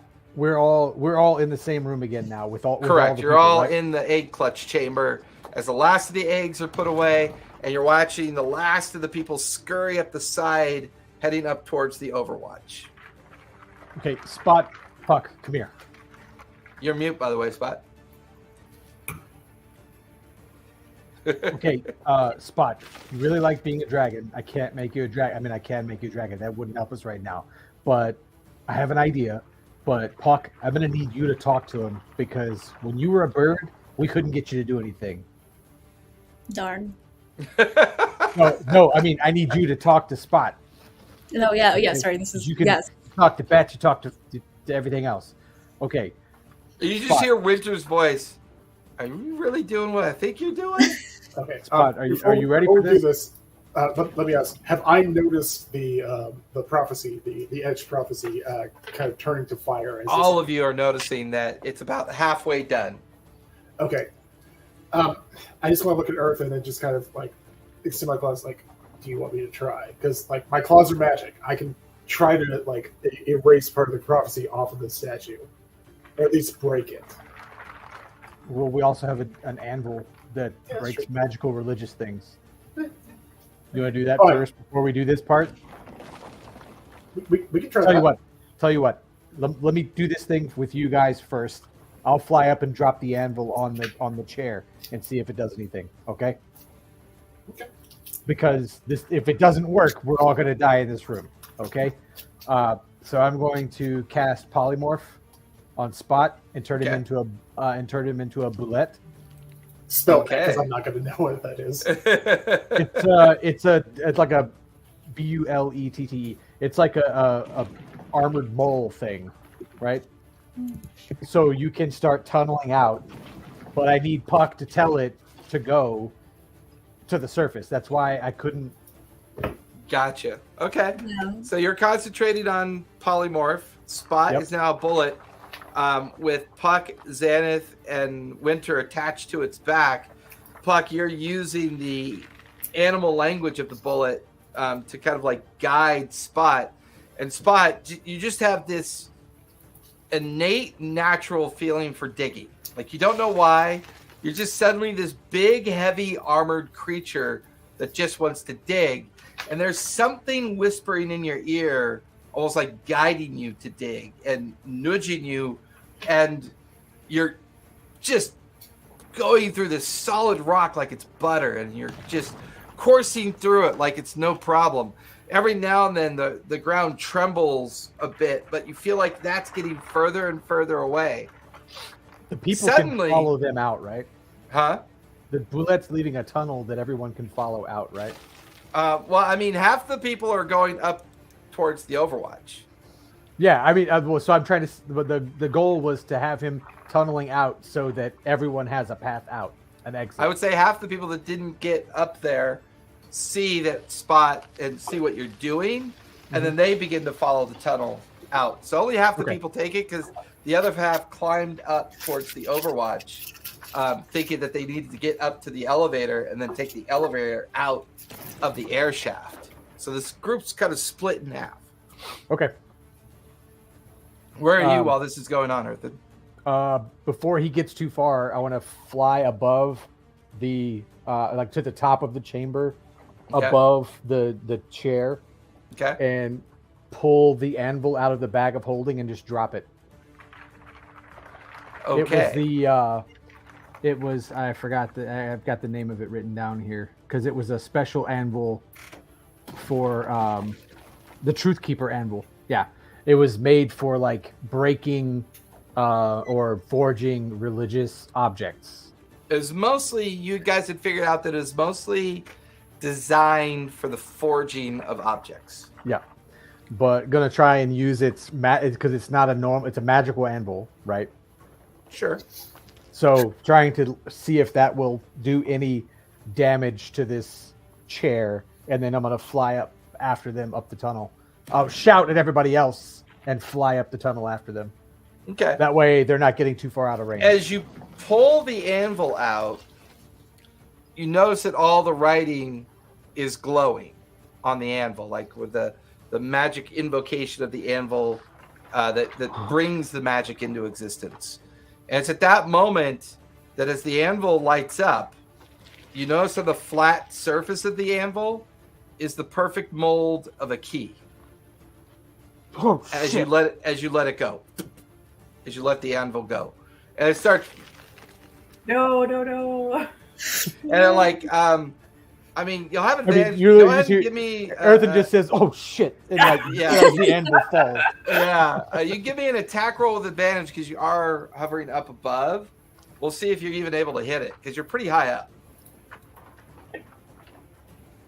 Okay, that's. Hang on, let me get my modifiers. And because you lingered in here, I'm also going to need a deck save. Okay. Attack with advantage. That was 11 plus. Any pluses or just 11? Plus What would I your add to dex it? based, right? Yes. So plus your dex. You're not proficient in anvil throwing, but Right. you can at least use your dex base as a No, that's a dex saving throw or just the dex base. your dex bonus, whatever your dex bonus is. Dex bonus. Okay, +2. So Plus 2. 13. Yeah. Yeah, you watch as it kind of careens and twists. And then at about the 30-foot level, it's almost as if like some kind of gust of wind hits it, and it kind of just lands on the ground amongst like all the different kind of like the the debris and the rock falls. What'd you get for your deck save? 15. 15? 17. Sorry, I forgot 17? my proficiency bonus. Okay. You watch as a huge house-sized rock just barely misses you as you were kind of calculating dropping that anvil. Fortunately, it doesn't hit the throne obelisk. and it's just sitting down there on the ground. It doesn't look like it suffered any damage either. So I'm gonna whistle at the other group and just shout at them like, up the tunnel, we'll get out, and take off up the tunnel after the team. Like I'm flying to catch up with them. Okay. You're not gonna try and pick back up the anvil. There's lava there. You have the trail mix of heat resist. Well, it hasn't hit it yet.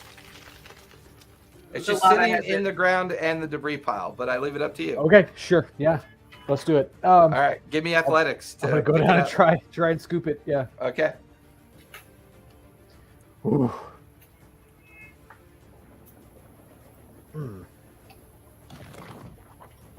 That's 10.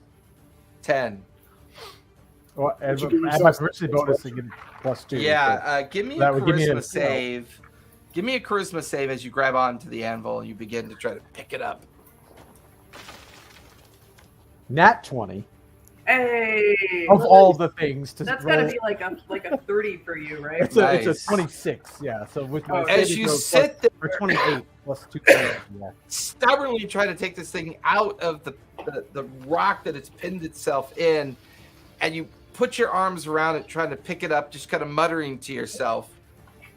Everything around you falls away. All you hear is the ring of hammer forging something. You could see this huge dwarven individual hovering over a familiar looking anvil. And this great hammer coming up and striking the top of the anvil, and then holding something in its hand as it takes it off the anvil. And you just hear this great, like, guttural dwarven voice. That should be good enough to keep it locked away. And then you like, through that extra strain, you manage to pick up the anvil, put it in the bag of holding, but you take 18 points of psychic damage. Okay. Would I be aware? Like Half, able to because you did respond make to your that? save. Because Okay. you made your charisma save, half the 9. Okay. Would I be able to speak to that apparition, or was that just happening around? That me? was like a vision, just like this sudden Okay. vision that you had that pulled you out of your mind. And then as soon as you heard the guttural voice holding the key, your vision fades. You're barely able to lift up the anvil and put it into the bag of holding. And now I take off after the guys. Takes a bit of time, takes a little while, but suddenly there's the fresh smell of salt air. It seems that Spot is dug at an angle that brought you all the way back over to the bluffs. And as the bullet comes up out of the ground, shredding the ground open, and its huge form standing there with all of you kind of like on it. Well, as soon as he pops out of the ground, I'm gonna drop concentration. You watch as Spot goes from being this huge, heavily armored, burrowing creature back to just being Spot again. People are racing out of it. It's at that point when you guys notice back towards Titan's Reach, you could see a huge plume of lava jetting up and out of the very center of the Reach, where the main mining pit would be in the middle of the town. You could see huge building-like structures kind of like collapsing in. You could hear people panicking and shrieking from all around you. And other people are running out as well of the tunnel. You could see the air shaft. People have made it up over there in the forest, and they're kind of like running out of that little forested area. But there are people either standing around marveling at this volcanic eruption that is beginning to form in the midst of all of this. Suddenly, there's a sonic explosion. You watch as this massive force wave emanating, and you watch as Titan's Reach disintegrates in this explosion. And you're watching as this wave is coming towards you. I need everyone to make strength saves, please. Oh God! Oh no! Oh, yeah. Yay. Yeah, sorry the thing about that that. we're all the God damn best it. at. Everyone loves me so much. 4. Hey, Oof. that was a great roll for. Oh, nat 20 for 21. Nice. Do you want I to rolled share? a 17 minus 3 equals 14. Fuck. 9. Somebody want to roll for winter? Sure. No. I don't know what her bonus is though. Is Oh, it the God, that's physical a like three. water wave or a sonic wave? There's like a force wave of energy and air kind of cascading out. Xanath, as you stand there watching this happen, and all of your 4 companions are staring outward as well, the city disintegrates. It's just gone. This huge plume of flame just jettisons upward. You can see this like ash and smoke going upwards as well. Since you're the only one that made your strength save, as you watch all 4 of your friends get knocked unconscious, as they are all at 0 hit points the moment that this wave hits. You just managed to clamber behind a boulder. You have 1 hit point left. And as you get behind this boulder, you feel this wave hit you. Your skin begins to blister. You can feel your hair shredding out of your scalp. You can see that the heat and force is bending your armor and warping it as you just lean into the boulder, watching this force come out. Can I be trying to throw up the hut as this is happening, like around my friends? Ooh, I like that idea. Give me a concentration save. Okay. See if you can manage that. 15.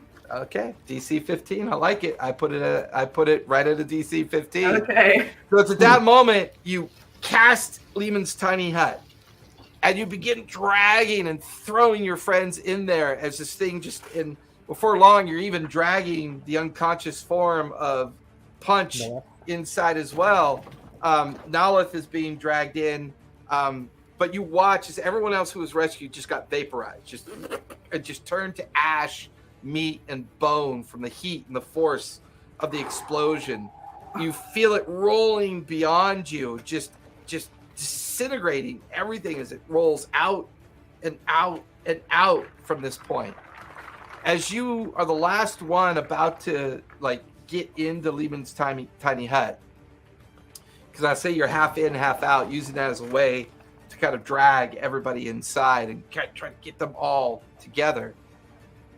As everything kind of is unfolding around you, the pyroclastic flow of cloud that now emanates up and begins to descend down back towards the ground.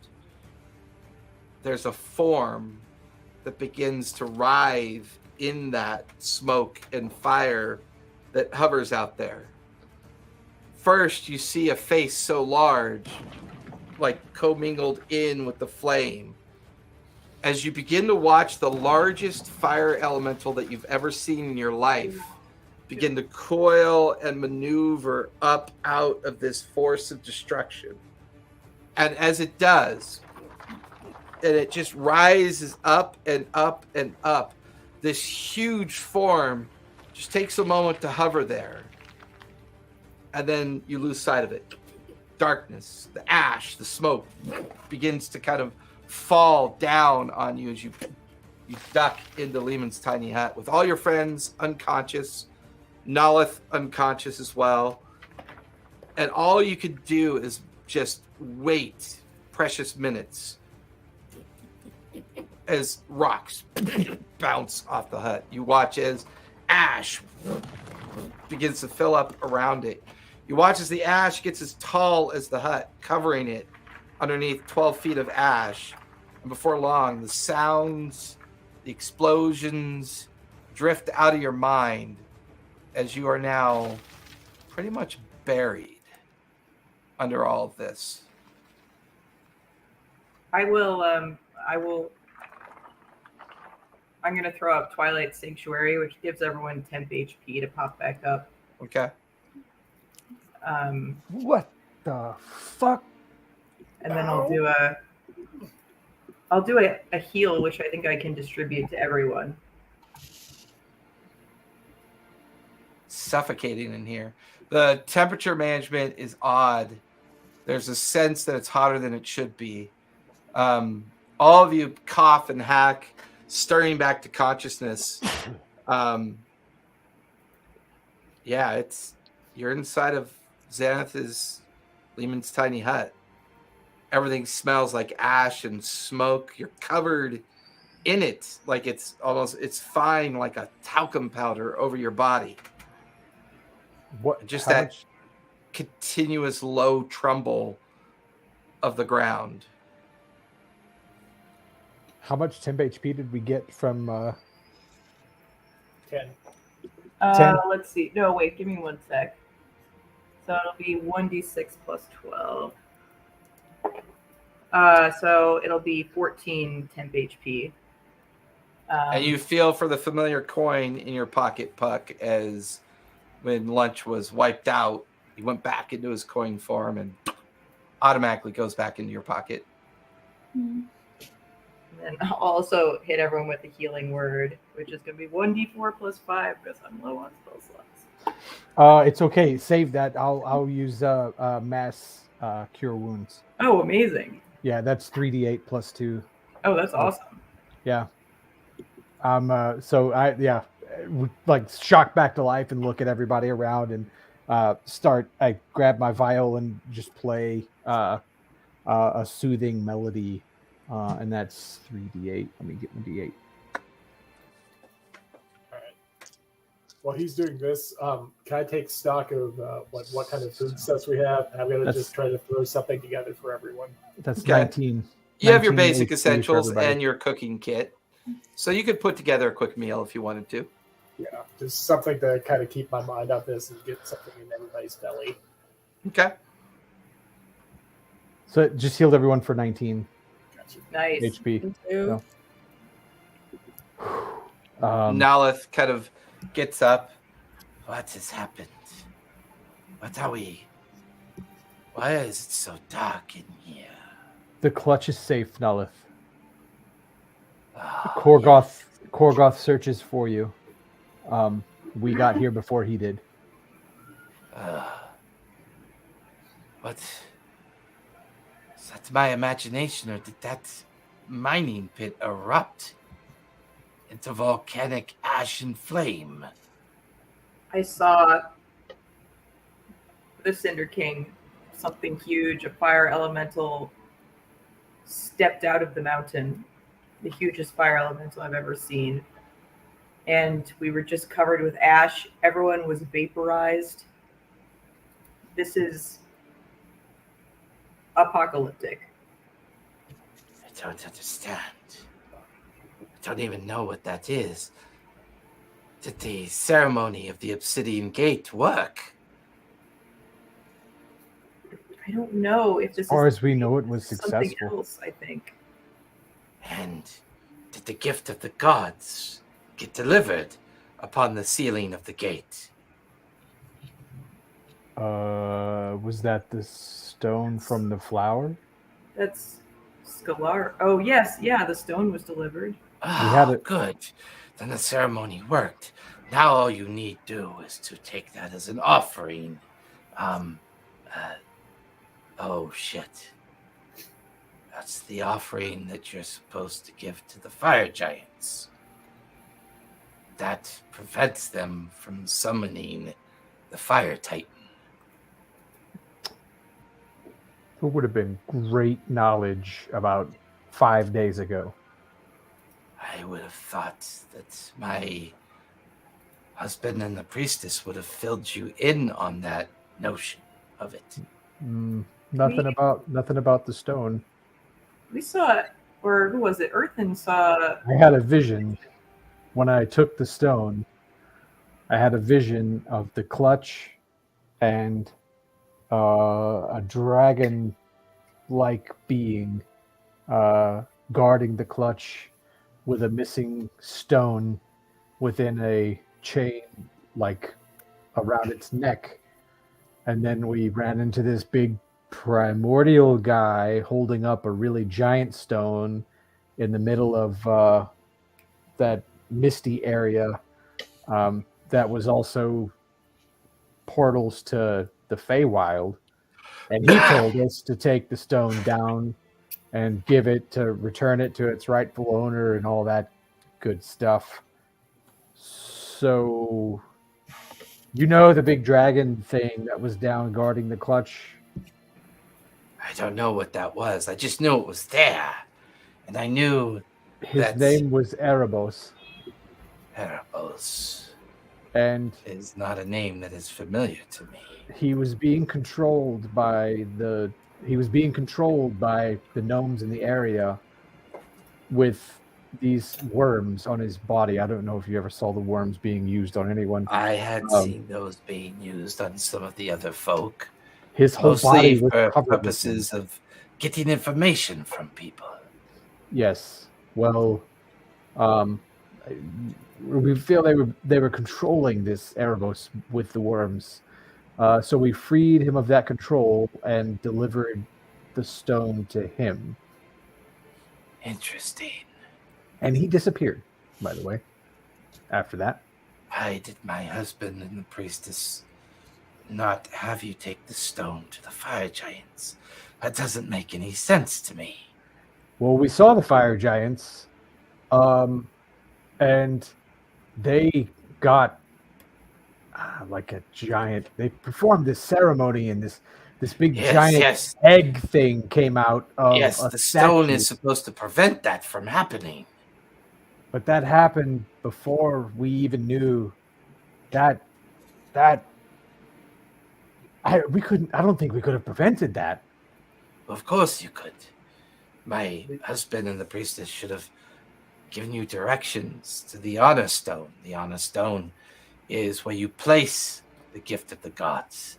That reseals the door that they use to try to bring the flame titan into existence. And they knew that? Your husband knows that? Yes, he is very well of it. Something that he knew that individual that goes by the name of Vasrisk? Yes. That was something he was trying to get completed for quite some time before he ran the clutch village and took the clutch eggs for hostage. Vasrisk was trying to... How confident are we that that was actually Korgoth and not Vasrisk in disguise? We fought Vasrisk.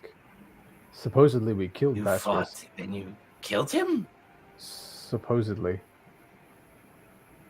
It was a great fight. I have his tome, and I'll reach into the bag of holding and pull out Vasrisk's spellbook. She looks at it.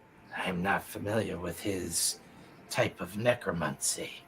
He has made a deal with something that I found to be very elusive.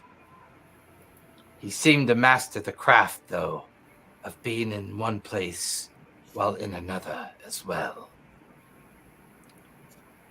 I believe those of you that cast spells would call it simulacrum. He can make more than one of himself. And we would never have known. No, although I find it interesting that you have his spell book. Although, if he made copies of himself, then the copies, if they wanted to be able to project spells, would have to have spell books as well. We also have the staff. That, I point to Xanth. The shadow staff. Yeah, that was Vasrisk's staff as well. Vasrisk was known to carry 3 emblems of power: a staff, a circlet, and a brooch. Those 3 items, when combined, are said to wield the majority of his power.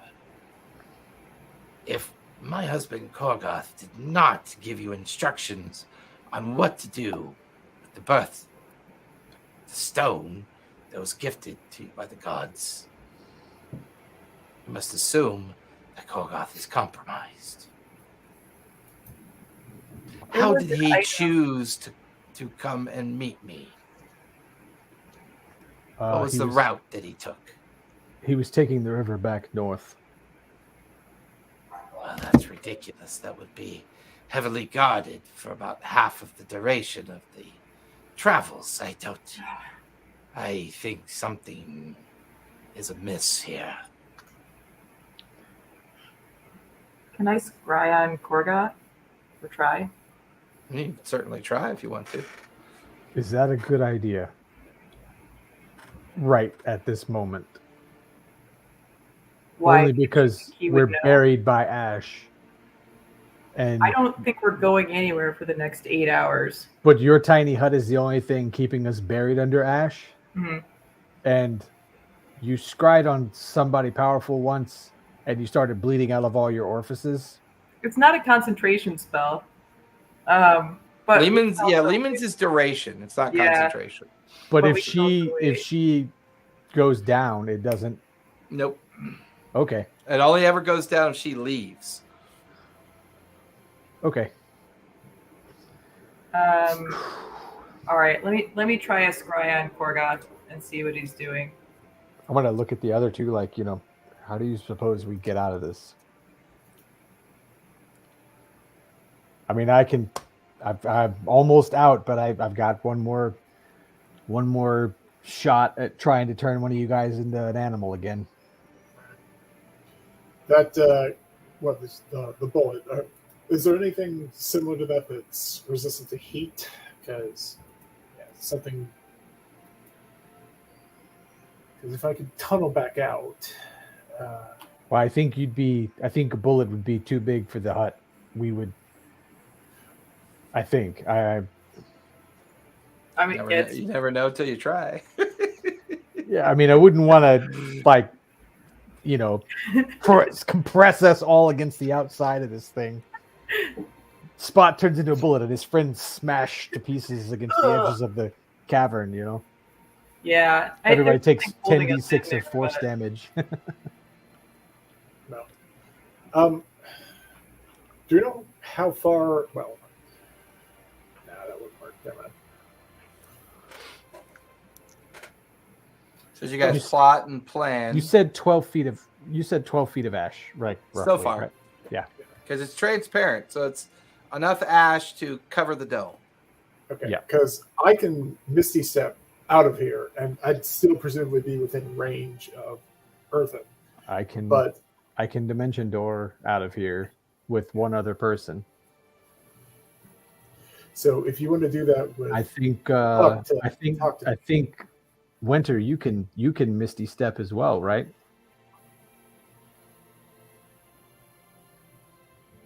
She can, yeah. Yeah. So if you wanted to turn me back into a bullet or something, Puck can talk to me, point me in the right direction. I can dig down. This is your first time. And this is your first time scrying on Korgoth, correct, Xanath? Yeah. Okay. You've messaged him before, but yeah, we haven't scryed on him. Yeah. I'm actually curious I'm trying to figure out whether to try and scry on Korgoth or try and scry on Basilisk.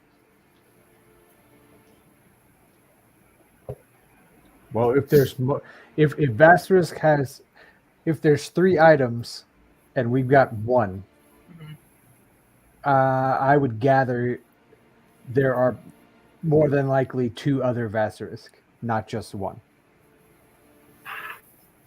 If it were me and I had 3 items and those 3 items together are powerful and I needed to be in more than one place at once, I might make 3 and give each. I would keep 1 and give 1 to each copy of myself.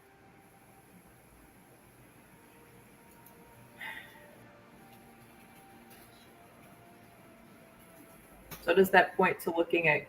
Because I guess what I'm wondering is were we actually talking to Korgoth or were we talking to Vasarisk? But everyone in the town seemed to. Korgoth did say that Vasarisk had a way of controlling those people, controlling the other lizard folk. That wasn't normal, and we didn't actually break that. We didn't have the thing that he was using to do that. Because we asked about it, and he's like, yeah, we're definitely going to go look for it. And then we were like, hey, where is it? And he's like, I don't know. We couldn't find it. Yeah. And he also mentioned that he couldn't break the mind control of the other lizard folk. The ones that came back after the fight.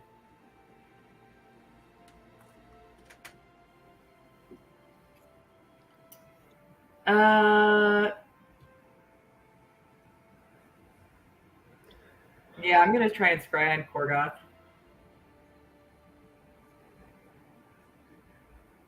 Oh, there goes the power outage. Yeah, he mentioned his power was flickering. Yep. That or it was a cat. Or the cat. There's always that. So I have an idea that might be able to get us out of there, but the longer we wait, the more difficult it's going to be. Depending on how much ash is piled on top of us. So how long does scry take? How long does it take to scry on somebody? It takes like 10 minutes.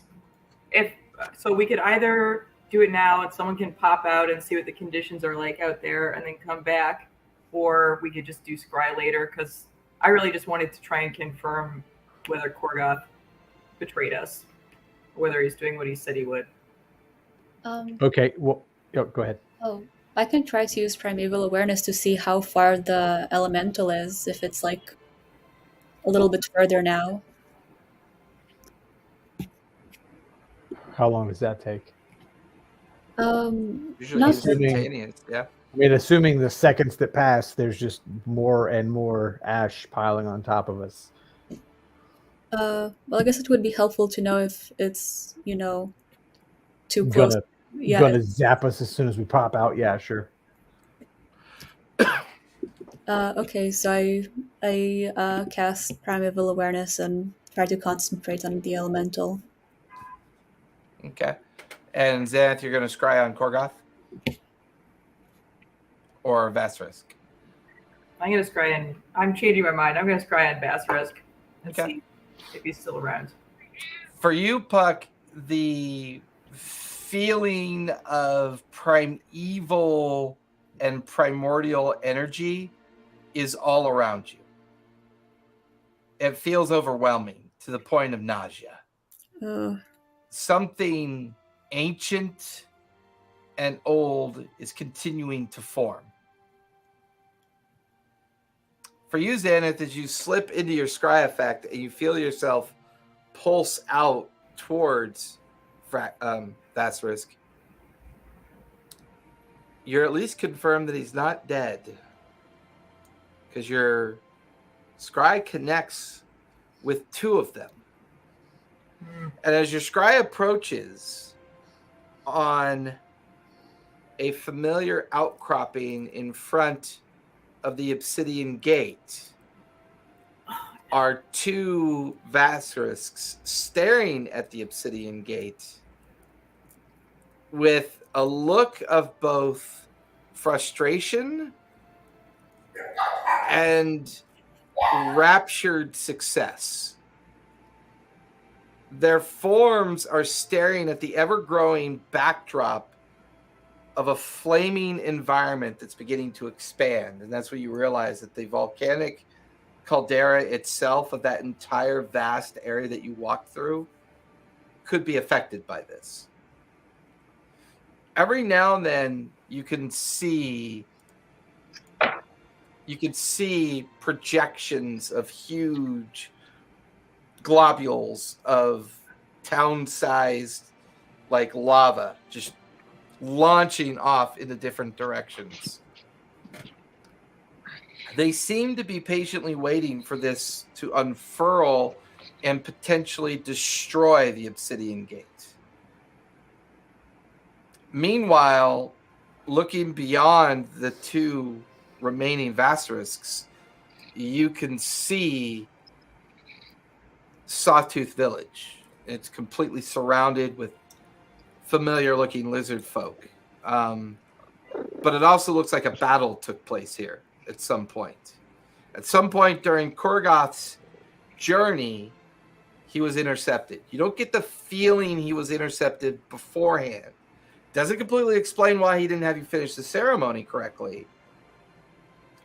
Maybe something else is at work here. You're not sure. Maybe it's part of the mind manipulation. Somewhere down in the Sawtooth Village, you get the feeling that Korgoth might still be down there somewhere, but you're not entirely sure. And you're just staring at two creatures that are just patiently waiting for something to conclude. And then your scry kind of duration ends. You're back inside the Lehman's tiny hut. Puck's sense of overwhelming dread of an ever-expanding primordial fiend. And then your vision of the two Vraxuses in front of the obsidian gate with the massive the massive signs of an ever cascading and broadening effect of the volcanic eruption.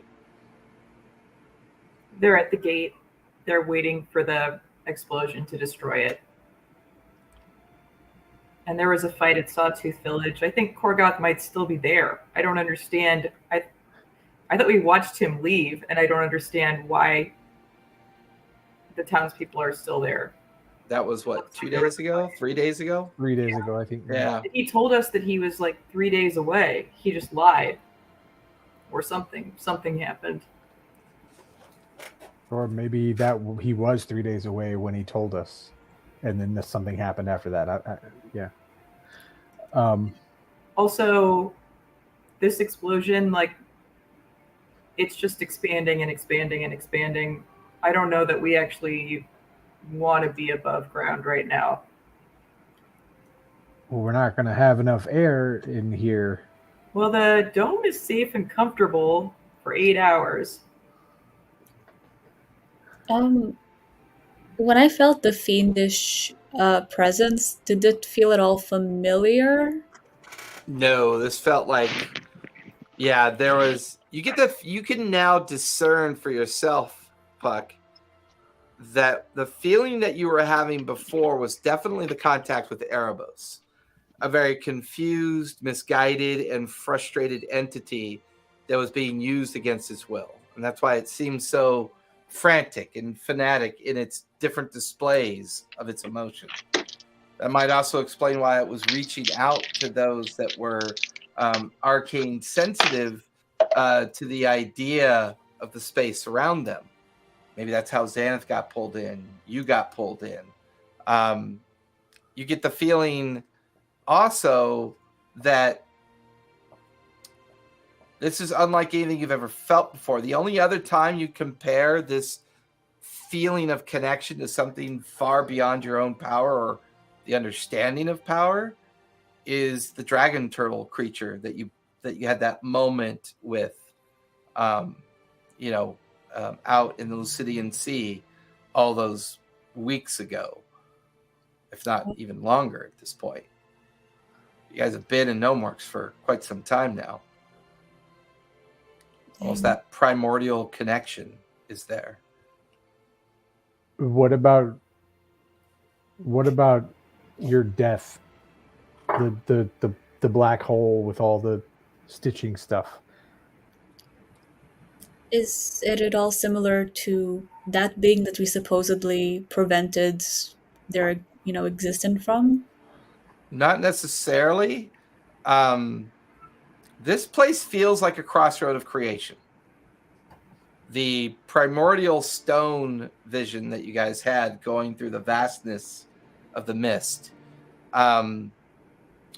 Here, the realization that Melora, Cord, Helm, the Dawnfather, so many obvious representations of religious epitaph.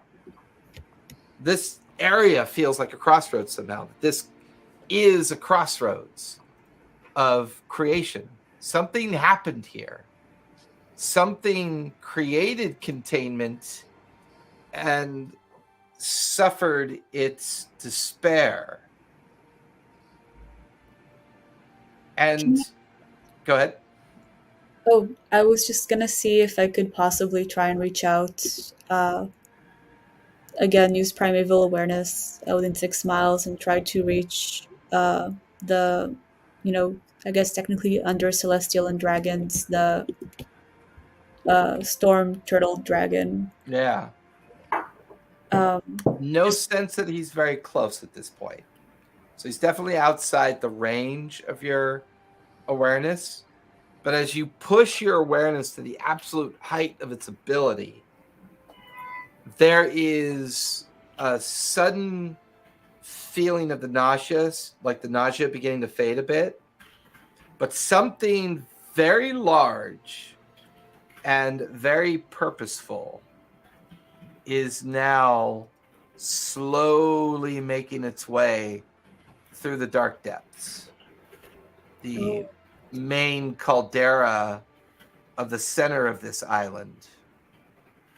And based on your primeval awareness, it's going to get to the gates by tomorrow night. Ooh. And it feels like it's reshaping the landscape as it moves, shattering it, fracturing it, casting off huge titles of lavascape off the island itself. There's a feeling that the entire island is currently being affected. Jeez. Okay, so we do have to hurry.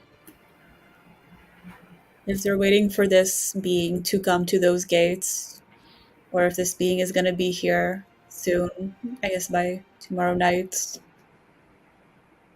But what are we supposed to do? We need to seal it, right? Well, we sealed the gate. But what about the Cinder King? So when I grabbed the anvil, I had this vision of a giant dwarf. As odd as that sounds. Xanath, give me a religion check as Earthen begins to express this vision. And he was crafting something on the anvil. He picked it up, this tiny thing, and it was a key. And as I went to drop the anvil, the top of the anvil glowed red, and I was shown the outline of a key on the anvil. But I am not a smith. I'm a jack of all trades, but... What'd you get, Xanath? 23. He's describing Moradane to a T, the dwarven god that's said to be the one who created the world. You had a vision of a god. Moradin. Why do all these gods invade my vision? And Well, why are vision we is cleaning up godly to this? begin with. They're not you're invading them. Yeah. So Moradin sent you a sign. The key needs to be forged, and then we insert it somewhere. Well, we found the keyhole. I don't know how we get back to the keyhole, but we did find the keyhole. So what do we need to forge the key? A forge. Metal. Like hot metal. Spot, you're not having any sound at all. I can see you talking, but there's no sound. Like you wasn't showing you were muted, but there was just no sound. Yeah, check your StreamYard settings. Sometimes when it dies, it defaults your setting to a different microphone. Oh, there he is. Okay, can you actually hear me now? Yep. Now we can hear you. All right. I was saying, let me take a look at that. And is there any indication that the key itself needs to be anything special? Like, other than it's just made with that. Do you withdraw the anvil, Earthen, out of the haversack of holding? I will try. All you got to do is just call its name and it tumbles Yeah, I mean, out I gotta like dump onto the it. ground. Because it's heavy. I'm not strong. And so. to Oh, Earthen's Earthen's credit, all the runes that were dormant and not lit up before are now active. On the flat of the anvil is a mold of a key-shaped representation. The anvil itself seems to be active now. When it wasn't before, it seems to be active now. Almost as like it's interacting with some kind of unknown arcane energy that might be nearby. All right. Before I do something potentially really stupid, can any of you read this? What are I don't the want to runes? die because anvil. Yeah, what language are the runes? They're not in a language. They are in an arcane script.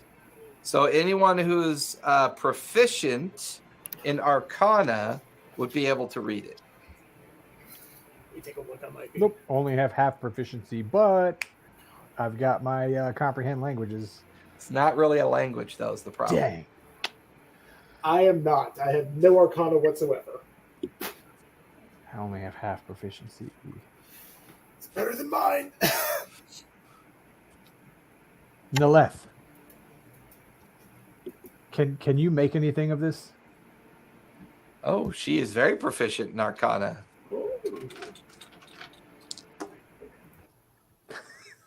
The Arcanic script seems to tell a tale of creation. It is designed to accept the most precious metal of the dwarves, mithril. And here you bind the creation of hope to this anvil. Then you take adamantium and coat hope with the steely resolve of dwarven will. It sounds like a ceremony of sorts, like you're bringing something into existence. Noah, would you recognize adamantine like in a raw form if you saw it? I believe that I do not have a natural affinity for it, but I'm sure if we look for it, we might be able to understand what it is. I'm curious because it was talking about alloying it, and well, I just had to show her my claws. What is this? Or is this something completely different? I never seen such metallurgy before. Your claws are quite frightening.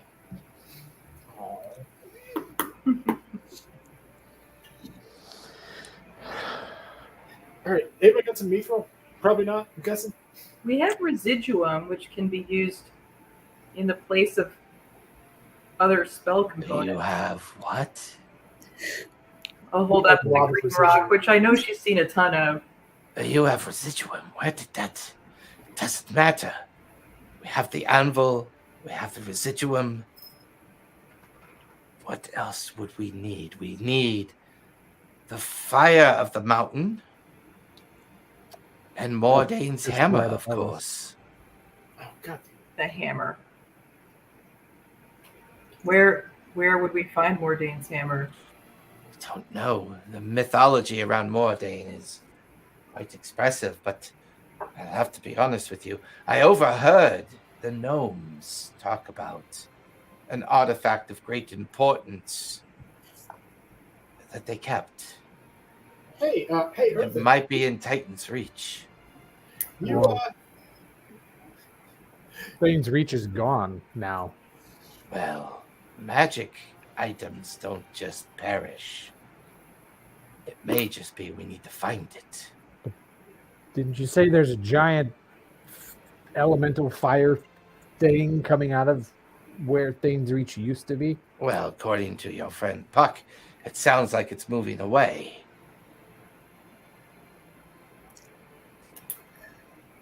I only offer up opportunity of choice.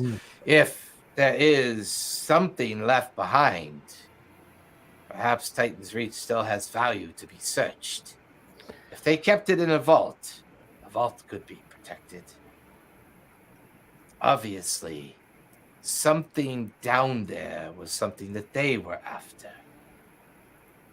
But if Vasarisk's plan had always been to release the Fire Titan, then it was with the intent of destroying the Obsidian Gate, which is also the intent to release the creature that has been kept behind that prison.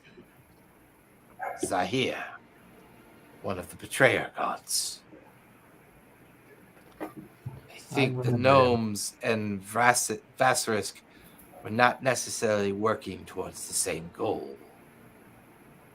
He leveraged them for their power and influence. He became influenced by Zahir, and that pact with Zahir sent him on his mission to free it. The gnomes would have known that this place is a crossroads of creation.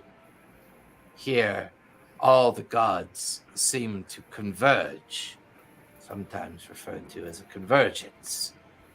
And therefore, it is the belief of my people that this exact convergence that we're experiencing here is what shaped the veil, or what we sometimes call the Shattered Isles.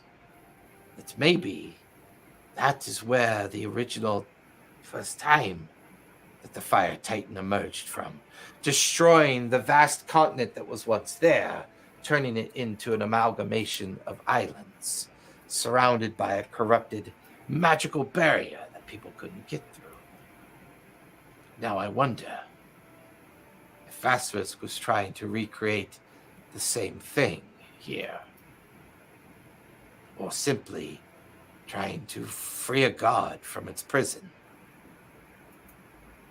Either way, he stands to gain great power if those gates are destroyed. The Fire Titan would definitely have the ability to destroy those gates.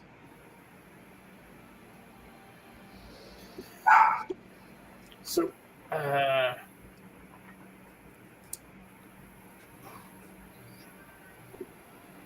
before we start looking for, before we try to find this hammer, does the key itself have a name? Is that anything? It in does here? not say. It only describes the invocation of the ceremony and the arcane magic to bring the key into existence. There's nothing in the spell that says that there's a nomenclature or name of the key. All right. I was wondering if Earthen might be able to legend lore some stuff for us, but I don't know. Not today anyway. Yeah. We use that for Erebos. But Xanth, how many more times can you reach out to someone? I could reach out twice more, but that would blow my last 5th and 6th level, and then I'm done.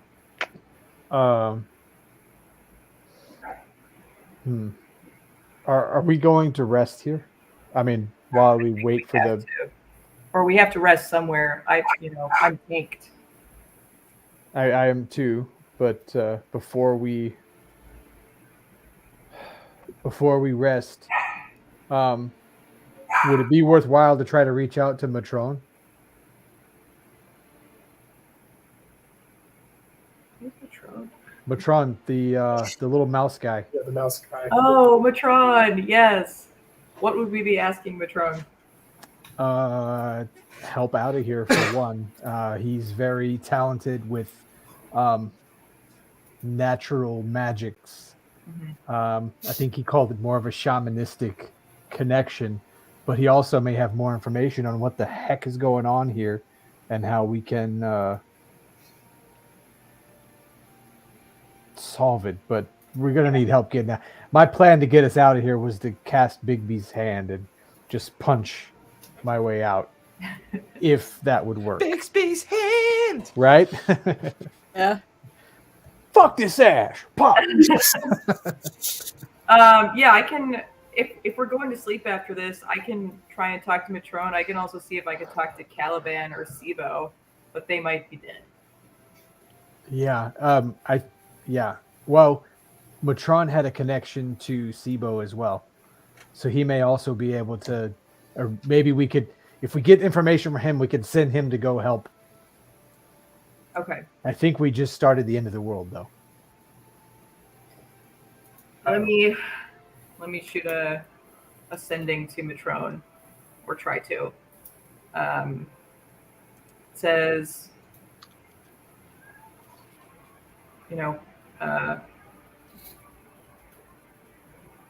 this is Xanth, close to Titan's Reach. We survived the trapped. Saw the Cinder King. Can you help us speak to Sibo? Any information, which I think is 25. Yeah, pretty damn good. There's a moment minute goes by, second minute goes by, and then you hear the familiar voice in your head of Matrone. Oh, yeah, still alive. Wow. Sibo is not answering me. Can you get to a tree and then describe that tree to me? I have a and then it cuts off. He's alive. He can't get in contact with Sibo, but he asked us if we can get to a tree. Can we see anything through the? Oh no, We're buried under ash. you're buried under endless ash at this point, ash and rock. Well, because I can pop up top real quick with my with my Misty Step, and well, hopefully, if I don't materialize in solid rock, that would suck. I've got better range on Dimension Door, and I could take Xanth out with us, or out with me, and we could find. If Sam goes, then we. Yeah, then the tiny hut collapses. Well, the hut collapse. Yeah, not right now. I mean, after 8 hours in the morning or whenever after our rest, and then we can look for a tree. Yeah, I saw everyone around us get vaporized, so I think there's not going to be. We might have to walk a while to find a tree. Yeah, just like so much a tree big enough. Presents. I mean, he didn't say the tree had to be alive. There could be like crusty, Just it would have to be a living tree for the spell to work. All right. But do you have any spells that grow trees? If we take a long rest, I can get either. Oh, let me see them. Not really a tree per se, but I can do like vines, a spike growth, and I think. Let me see, just Coldberry. No, I'm not a druid. Oh, Dark skin. Maybe a good idea. Well, we don't want to leave yet anyway, right? We want to head back towards Titan's Reach. If we're going to try to find whatever it is that they were using as part of their plan, I think the answer's down there. I'm just not sure. If this anvil, that key, was something that they felt was important to use, although who's to know if the gnomes even knew the anvil existed? You had retrieved the anvil from the wreckage of Varix's riverboats, did you not? Yeah. They knew about something, though, didn't they? Didn't we see a letter where they described... Like there was a letter that was... You get the feeling now that she's kind of describing the fact that that anvil was probably stolen before it got to the gnomes. Yeah. So, it started to feel like his involvement of stealing that anvil might be part of his plan of forcing this flame titan, this fire titan, to come into existence, because it meant that the key couldn't be forged. And now you're beginning to... Everybody give me an insight check based on everything that you've gathered so far, and see if this information is beginning to give you some ideas and thoughts. Oh, nat 20. Oh. 19. Nice. 23. Nice. 16 plus 9. You know, like 25. The time when we like need to roll it. Every other time we roll an insight and stuff, There's we're like one. a narrative. There's like a narrative pause as Nalith begins to tell you everything that she knows about her people. And while you've gotten the perspective of Korgoth, You're not really sure which perspective that was. Was it him under mind control? Was it, you're not really sure about that now. And she spends the next 15 minutes telling you a story about creation. That there's a belief that a single primordial or series of primordial creatures before gods created Exandria. They call this the period of founding. And this would have been pre-Arcanum, pre-catalyst, like pre-everything, pre-calamity and everything that's transpired throughout history. And it is said that when primordials bring things into creation, they use the 4 elements to do it. They use air, earth, water, and fire as a means of primordial creation. It's believed that at the end of founding, that the gods came in, discovered Exandria in its sad state, and began to recover Exandria, and the gods began to guide their children to Exandria, to set up homes and to set up lives, therefore offering the gods faith and offering them belief, therefore allowing the gods to become more powerful. It's believed that the titans of the primordial creators were used by the gods to defeat the betrayer gods. And when the betrayer gods were sent to their prisons, the primordial titans were sent back to their different planes of existence. Therefore, post-founding, pre-calamity, and the growth of Arcanum was the longest period of peace that Exandria would have known. Somehow, the gnomes had discovered what might be a primordial heartstone. Might have been what was buried in that large structure that they were excavating. They probably thought the anvil would help them create a device to safely remove the primordial heartstone and therefore be able to control its arcane power before it became Titan.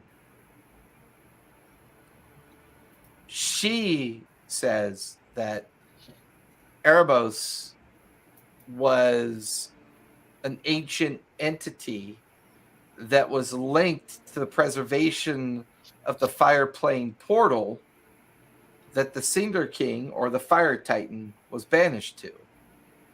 And that would explain the convergence of the 4 creation gods. Nature, Moradane for the actual creation effect itself, the Dawnfather revealing light in the shadow, and then, of course, the strength of Cord and the conviction of hell. This great convergence here is linked to the fact that while the Fire Titan was sealed here through the planial gate of the Fire Elemental, the gnomes were seeking a way to forge a device to maintain it. And as her eyes linger on the vast amount of residuum that you've brought with you, she feels that residuum never got to the gnomes, and therefore they were never able to fabricate the device that would safely allow them to excavate the Heartstone.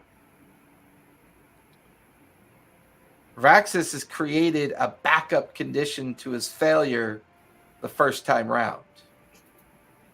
If he couldn't prevent the ceremony from happening, then he would destroy the idea of the ceremony forever and collapse the obsidian gates. There's a massive Fire Titan walking across the dark depths of the massive caldera and series of volcanoes that make up the center of the island. Because from the edges of that caldera, it's only a 2-mile direction in northeast, west, and south to get to the edges of the island. If he's successful and this Fire Titan shatters the gates, the betrayer god known as Zahir, would be released. As here the cloaked serpent gets out, things could become far worse. A fire titan roaming Exandria and a possibility of Vraxis having a pact relationship with Zahir might explain finally where his power came from.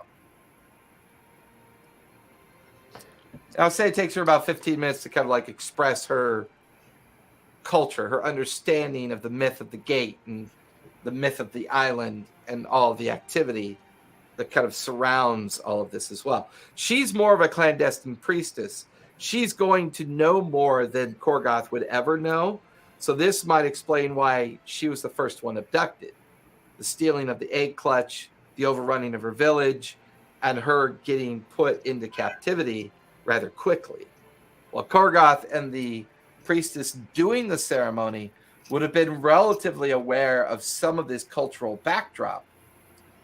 The greater detail, they may not have been aware. Although she does seem convinced that the stone, the gift of the gods, you should have known. Which tells you that at some point, Korgoth was either replaced or, I would say, you guys' arcana is high enough in general that it's quite possible he could have been placed under a guise at some point and therefore subdued to Vraxis' will.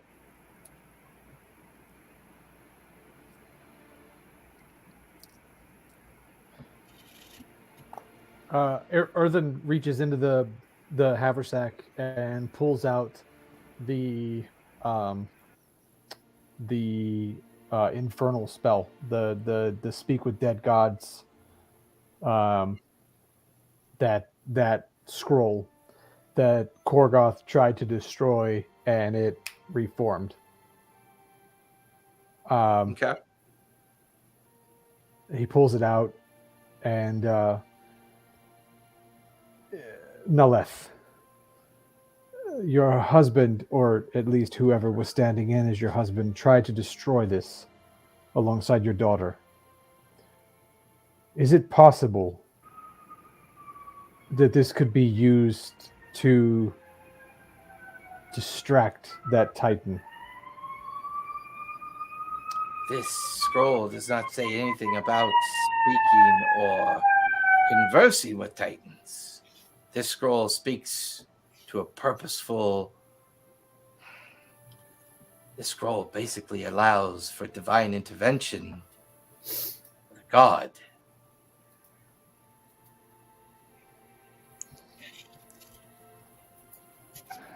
But it's an infernal. We can suppose it's designed for one of the 9 betrayer gods. Yeah, they're probably not going to want to intervene in a good way on our behalf. But here is the beauty of the fallen. They are very jealous of each other's power. They find themselves always in competition with one another. If Zahir has successfully made a pact with a creature on the prime material plane that has offered Zahir freedom, I can almost guarantee you that the other 8 betrayer gods would be very jealous of this freedom, even upset at the disruption of the balance of power. The reason why the main gods do not get involved is in the belief of the protection and the way the betrayer gods are permanently sealed off in their prisons. If one of them gets out, it may not be at the favorable of the other betrayer gods. Perhaps that lies the small weakness in their plan. This is going to sound strange. Do you know of a creature that goes by the name of Asmodeus, the king of the betrayer gods, their lord and their leader? a creature so powerful, so dangerous, it might be worth trying to reach out and see exactly how happy family and home really is in the 9 realms. And that's where we're going to finish tonight. Right. That way you guys can officially take your long rest, because we'll say that this last of this lore drop of what's going on here has been pretty much given. You can do your long rest, so you can tick off your long rest, add your hit points, do your new selections, and then everyone go ahead and linger. But we're going to say goodnight to everyone else out there. Thank you for coming out, as this particular part of the arc is about to close. And who knows, we may get back on our journey towards the Shattered Isles. Maybe. Hard to believe, 25 sessions later, we're still not at the Shattered Isles yet. Funny how that works. So, everyone be kind, be safe. Don't forget to play a game. Thank you for coming out and hanging out, and we'll see you guys next week. Good night, everybody. You guys linger so we can talk about your level ups and all that fun stuff.